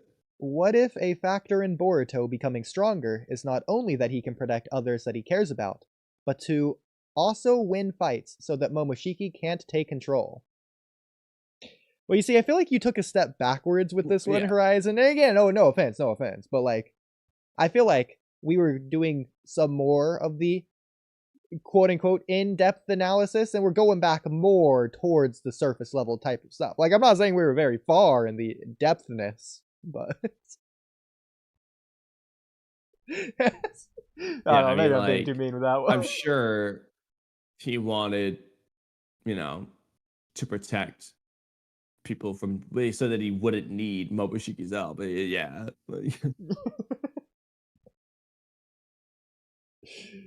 Anyways, if you think about it, Momoshiki would only take control when Boruto would lose in a fight. So, first of all, what do you mean if you think about it? You just exclude. So yeah, Momoshiki would only take control when Boruto lose in a fight or if he was low on chakra. Yeah. There's no thinking about it required. The only downside is Boruto's karma would resonate what with if Saki. you think about it? Okay, well, if I do think about it, so, I'm currently thinking Momoshiki would only take control when Boruto loses in a fight or if he was low on chakra. So, now that I've thought about it, I agree.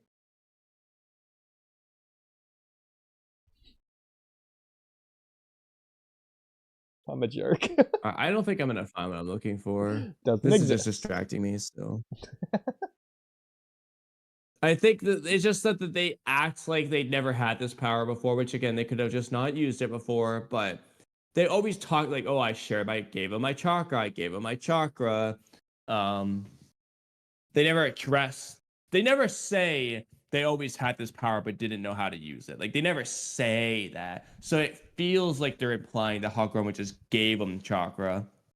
But you could just say it's not a contradiction. It's just poor emphasis or whatever. So, okay, I think I have a compromise for you. I'm pretty sure at some point they say verbatim, Ninshu is the power to connect things. Maybe not verbatim, but like that's the idea. Well, they do in Boruto at the very least. Naruto says that, and I do believe they say that multiple times in Naruto. But so here's my compromise: is I'm looking at what it is, power. You're looking at what it does, connect things. yeah, but the thing is, my problem is, if you're gonna say Ninshu is power, so is ninjutsu, shinjutsu, chakra in general. No, the chakra is power. No. I don't mean literal power as a concept. I mean the tangible power. That is what ninju is. The raw chakra that is used to connect it. The way I look at it is you use chakra, that's the power. Ninjutsu is chakra infused into ninja arts, jutsu, whatever. Fire style, fireball jutsu. And then chakra used for divine arts is shinjutsu and so on. Chakra used for connecting to others is ninju. That's how I'm looking at it. See, I wouldn't use the word infuse there, because again, I think infusing is what it does. I think what it is molded chakra. Ninjutsu. I mean, you can okay, so if you want to call this the compromise, then whatever. You can say ninju is basically a type of ninjutsu, but instead of an attack, it is connecting to others. So it is the ninjutsu of connection. If you want to say that, then sure. That's really. I consider ninju anyway. the application of raw chakra, unmolded chakra. Yeah, but you can apply raw unmolded chakra in non-ninju ways. Such as? So that doesn't. The Rasengan. No, I think you do mold the chakra. Zabuza's demon thing. Demon thing. But Kurama's chakra just existing. Like, Naruto wasn't in the one-tailed Ninshu cloak against Sasuke in the Final Valley. Like, so just raw unmolded chakra in general. It's not like it's the Ninshu network. It's the chakra. Raw unmolded chakra is, you guessed it, chakra. You're looking at it the wrong way, Also, though. Not really, because honestly, there isn't really a thing as raw unmolded chakra to some extent, because you have to mold a chakra in the first place. You just have spiritual and physical energy, and you mold that, you mix that together to make chakra, which you use for your jutsu and stuff, and you don't need it for taijutsu, or at least most taijutsus. So, like, I don't know if there isn't really a thing of raw unmolded chakra to some extent. I mean, there is, but there isn't. Like, Well, I wouldn't say ninjas themselves mold their spiritual and physical energy together. I think they have the two, and I wouldn't even say they combine or fuse, but it's just like, well, they do. I mean, if you say they don't do that, then you just disagree with the explanation given in the Land of Waves and Chunin exams arcs. no, I would. At the No, beginning of the it's series. less that, and more so they almost like start together in a way. Like, I feel like you can't No, they really don't. separate the two. They have to actively do it. I mean, they actively do it in the video games, It doesn't but like start together. they don't actively do it, because that's a contradiction then, because they do it when they sleep. No, when they sleep, they're not molding chakra. They're just regenerating their physical and spiritual energy, which allows them to have more chakra, because those are the two components. Then you're right, I do agree with the series, or disagree, whatever. Okay. Okay, cool. Then I'm not wrong. You The are. series is allowed to be wrong, Kamui. Death of the author. But it's not wrong. There's no Prove contradiction there. You're a You contradiction. just don't like it. Circular. No, I'm not. Non If I sequitur. was a contradiction, I hominem. would be a beautifully conceived contradiction, and a wonderfully narratively perfect character is the only compromise I could take with that. All I heard were positive words out of you, so I'll just take it as a compromise. I don't know what you said. Anyway, what were we talking about before? New topic. So, All right, back to podcast topics. okay, I'm gonna save this for a debate. I'm gonna save this. Oh, I remember, dude. I for another saw that time. and I loved it. Thank you. Okay. So, Kamui, the Three Tails makes no sense. We have an update on the Three Tails. So, Okay. we have a long update on the Three Tails. Well, a short update, but we'll make it long. So I'll say real quick for your Hidan thing. Instead of saying words cut deeper than any blade, I would specify Naruto's words cut deeper than any yeah, blade. but I was gonna wait for because the that is what debater Zabuza to do said. that. But then again, that's fine, because Zabuza's not just tanking any words. He still tanked Naruto's Well, words. that's why I was gonna bring it up, though. But I don't want them to stop you on the faulty premise and not let you continue. I want you to it's not I a want you to be faulty able to sell premise, this though. argument. It's not a faulty premise though, because No, they would because just words clarify don't that. inherently cut deeper than any blade. But It no, would be words can cut deeper than any blade. So you're already. I would edit it. Kamui. It's words cut deeper than any blade is a faulty Why is premise. this guy not That's listening to true. me, guys? Chat, I don't get it. Why is this guy just not listening? I just don't understand. Chat, do you have any ideas why Kamui's just not listening to me? I'm trying to help you, bro. Kamui, it is the other person's responsibility to correct me. If they don't, which again, I thought that this thing when I was typing this, I already agree with you. If the other person doesn't correct me, it goes through, which is what I would like anyways. I would prefer if this went through. But Makes what it if they easier. don't? Then I'll just correct it. It's fine.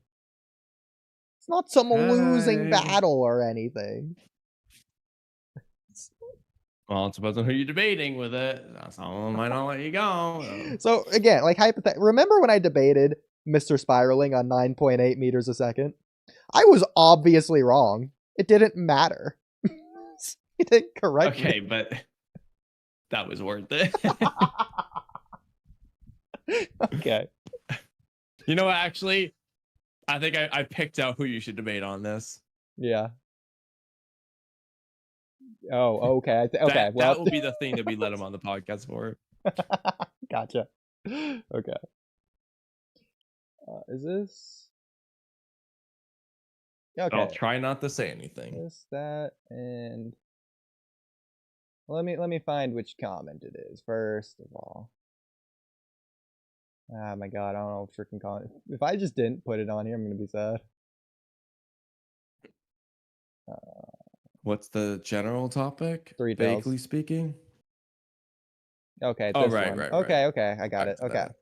So I'm just gonna restart just for the sake of not having to do nonsense of cutting it up. Back to stupid podcast topics.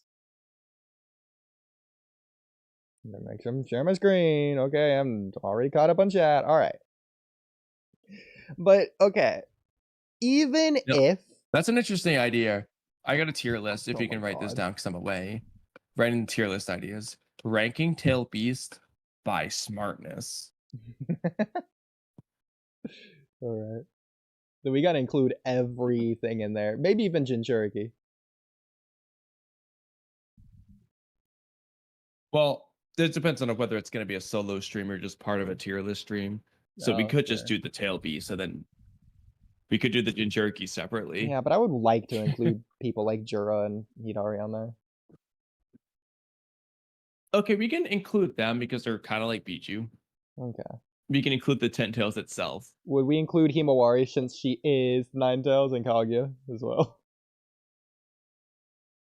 We can include them for fun Okay. because they are like Kaguya is the Ten Tails and Himawari is the Nine Tails, and we can actually like make them seem stupid, so like it won't be unfair. So yeah. Sure. Okay. So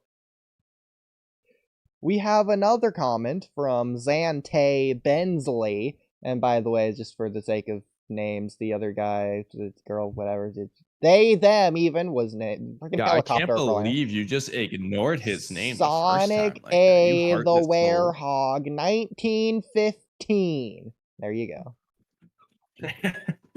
Even though it was on screen for freaking 20 years. Okay. So Zante says, and this is on the Tailed Beast healing makes no sense, separate from the Three Tails video. A lot of people had a lot of problems with this video as well, Kamui, by the way. So, I don't remember which things we said specifically in that video, but well, actually, this was in my era of makes no sense Tailed Beast video compilation era time of compilation. yeah, but like so, in this particular healing video, I don't know what we discussed. Nah, it doesn't really matter. So my favorite part of this was I had two videos bang back to back. One of them was Himawari healing makes no sense. The other one was Himawari not healing makes no sense. Back to back. So funny.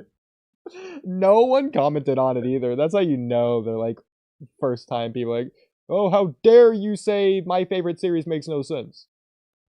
Anyways. All right. Next thing. So, one more Tailed Beast comment. So Kamui, I think this is the single longest comment we've gotten in the history of the channel. And we've gotten long comments before. I think this just blows all of them out of the water.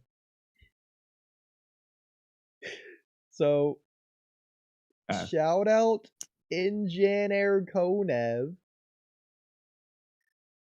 They say, and stop me if you have a comment, because it's long. They say, listening to this got me spiraling down into a deep hole of plot, so this is going to be a long post. Apologies in advance.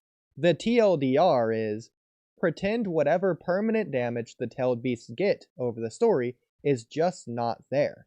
Read the rest if you are interested why. I always understood tailed beasts to be a sentient, amorphous blobs of concentrated chakra which can manifest physical forms to interact with the physical world and can sustain/regenerate those physical forms as long as they have enough chakra to do so. Meaning, they can use up their own chakra body through sustaining, regenerating, and fighting, but as long as they don't deplete all of themselves, they can then refill their chakra pools.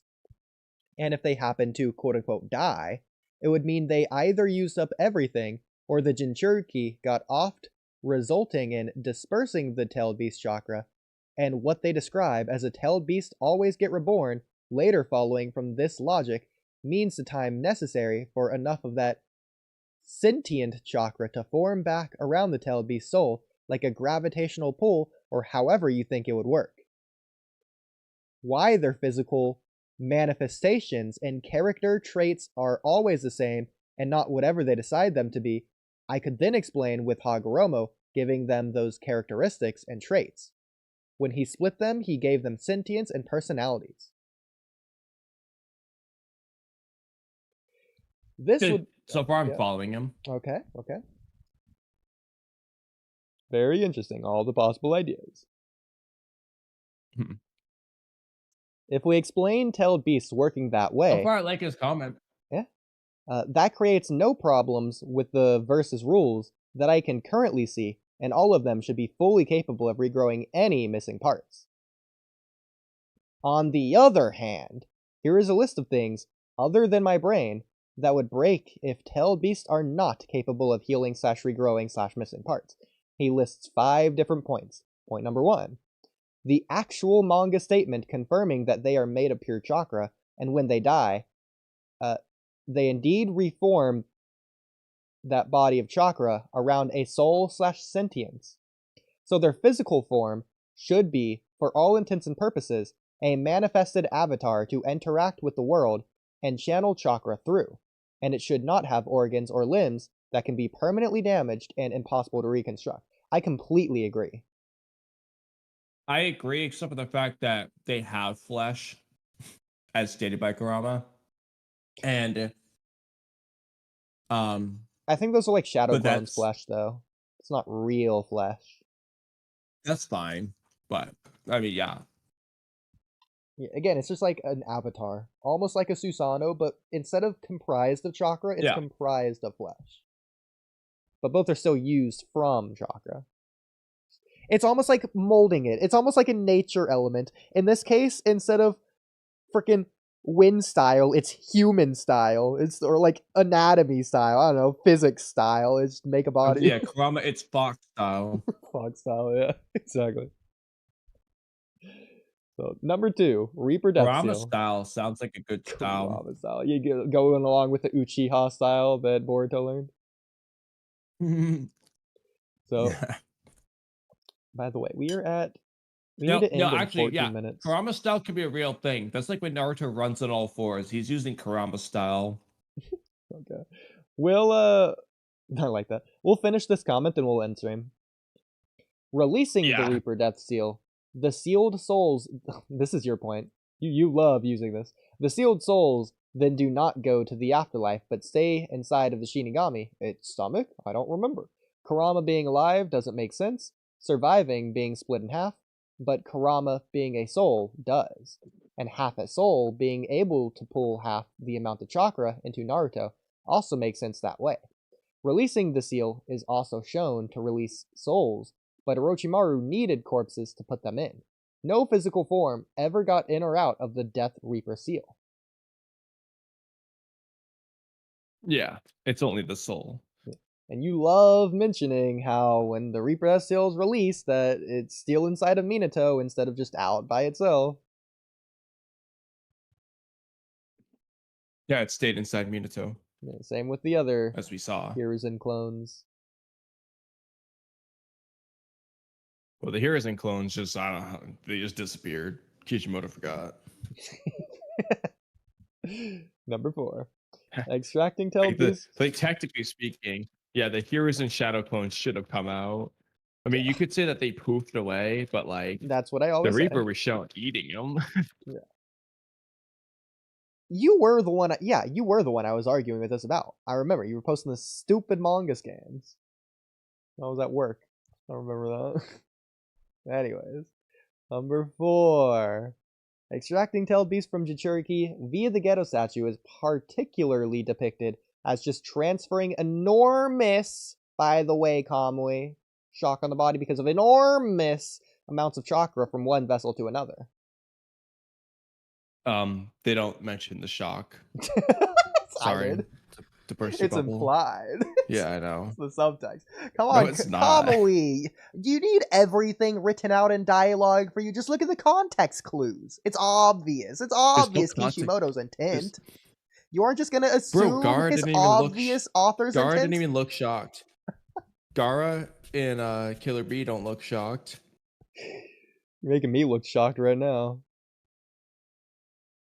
Yeah, I know, because you're not reading the context clues.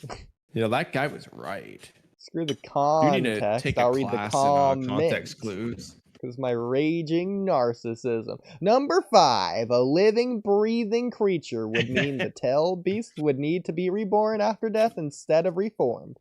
This then gives rise to all sorts of questions about the birds and the bees and what happens when two tailed beasts love each other very much, given how they are only 9 and all of them completely different species. Well, first of all, I don't think they could breed if they could. Second of all, I don't think they can breed. Like, I think they're like Titans from Attack on Titan, if you catch my drift, where they just don't have the ability, if you catch my drift. I feel like at some point in the manga, we've seen a scene of the tailed beast in a position to where we would have seen a thing if they had a thing. Okay. So yeah, I think they're like the Titans. They just don't have those organs. Yeah. Putting it another way, I think Zeke won in the Naruto tailed beast universe. Yeah. Hagoromo neutered them. Well, thanks for watching and over and out.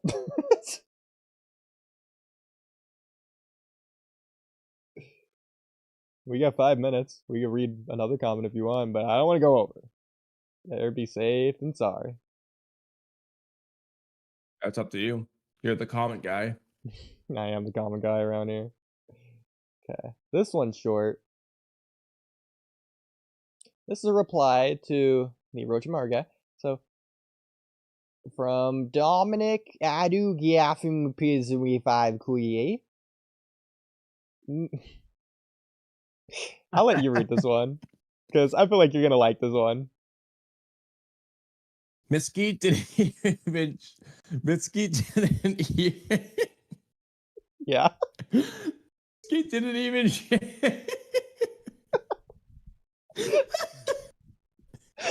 Hey, Station must hate Mitsuki after hearing this. Mitsuki didn't even shit in Naruto Next Generation, so I don't even know why. I think I'm. Bro, this guy must have loved Naruto, because Naruto did shit in Naruto Next Generations. So, I think what he means here is he didn't do shit. Not that he didn't. Yeah, but I mean, But- he's not wrong. Mitsuki didn't shit in Naruto Next Generations. So, Kamui, here's where we get into the meat and potatoes. Mitsuki is Zetsu theory confirmed? Mitsuki says he doesn't need to eat Bro, I'm a saying, very bro. early Boruto anime. So I don't know if I'm saying. Mitsuki needs to poop.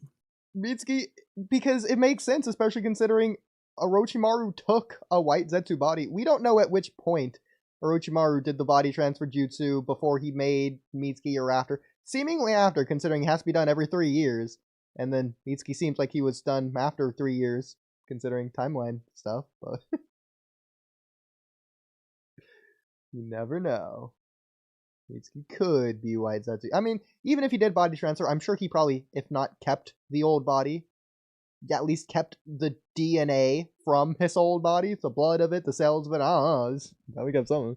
I mean, we have no other Mitsuki is white explanation Zetsu. for Mitsuki not needing to eat in the Or anime. being So able to shit. like, I don't think Kashin Koji can just not eat, for example. It's literally, yeah. But that's Amado.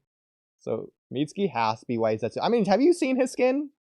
Looks pretty white to me. And on that, I think that's a perfect Yeah. place. Perfect comment to end it off of. Thank you, Dominic, for doing that. That too. Hay Station is proud, Yes. as are we. Zetsu theory. Mitsuki didn't even shit, bro. Can we like use that for an argument?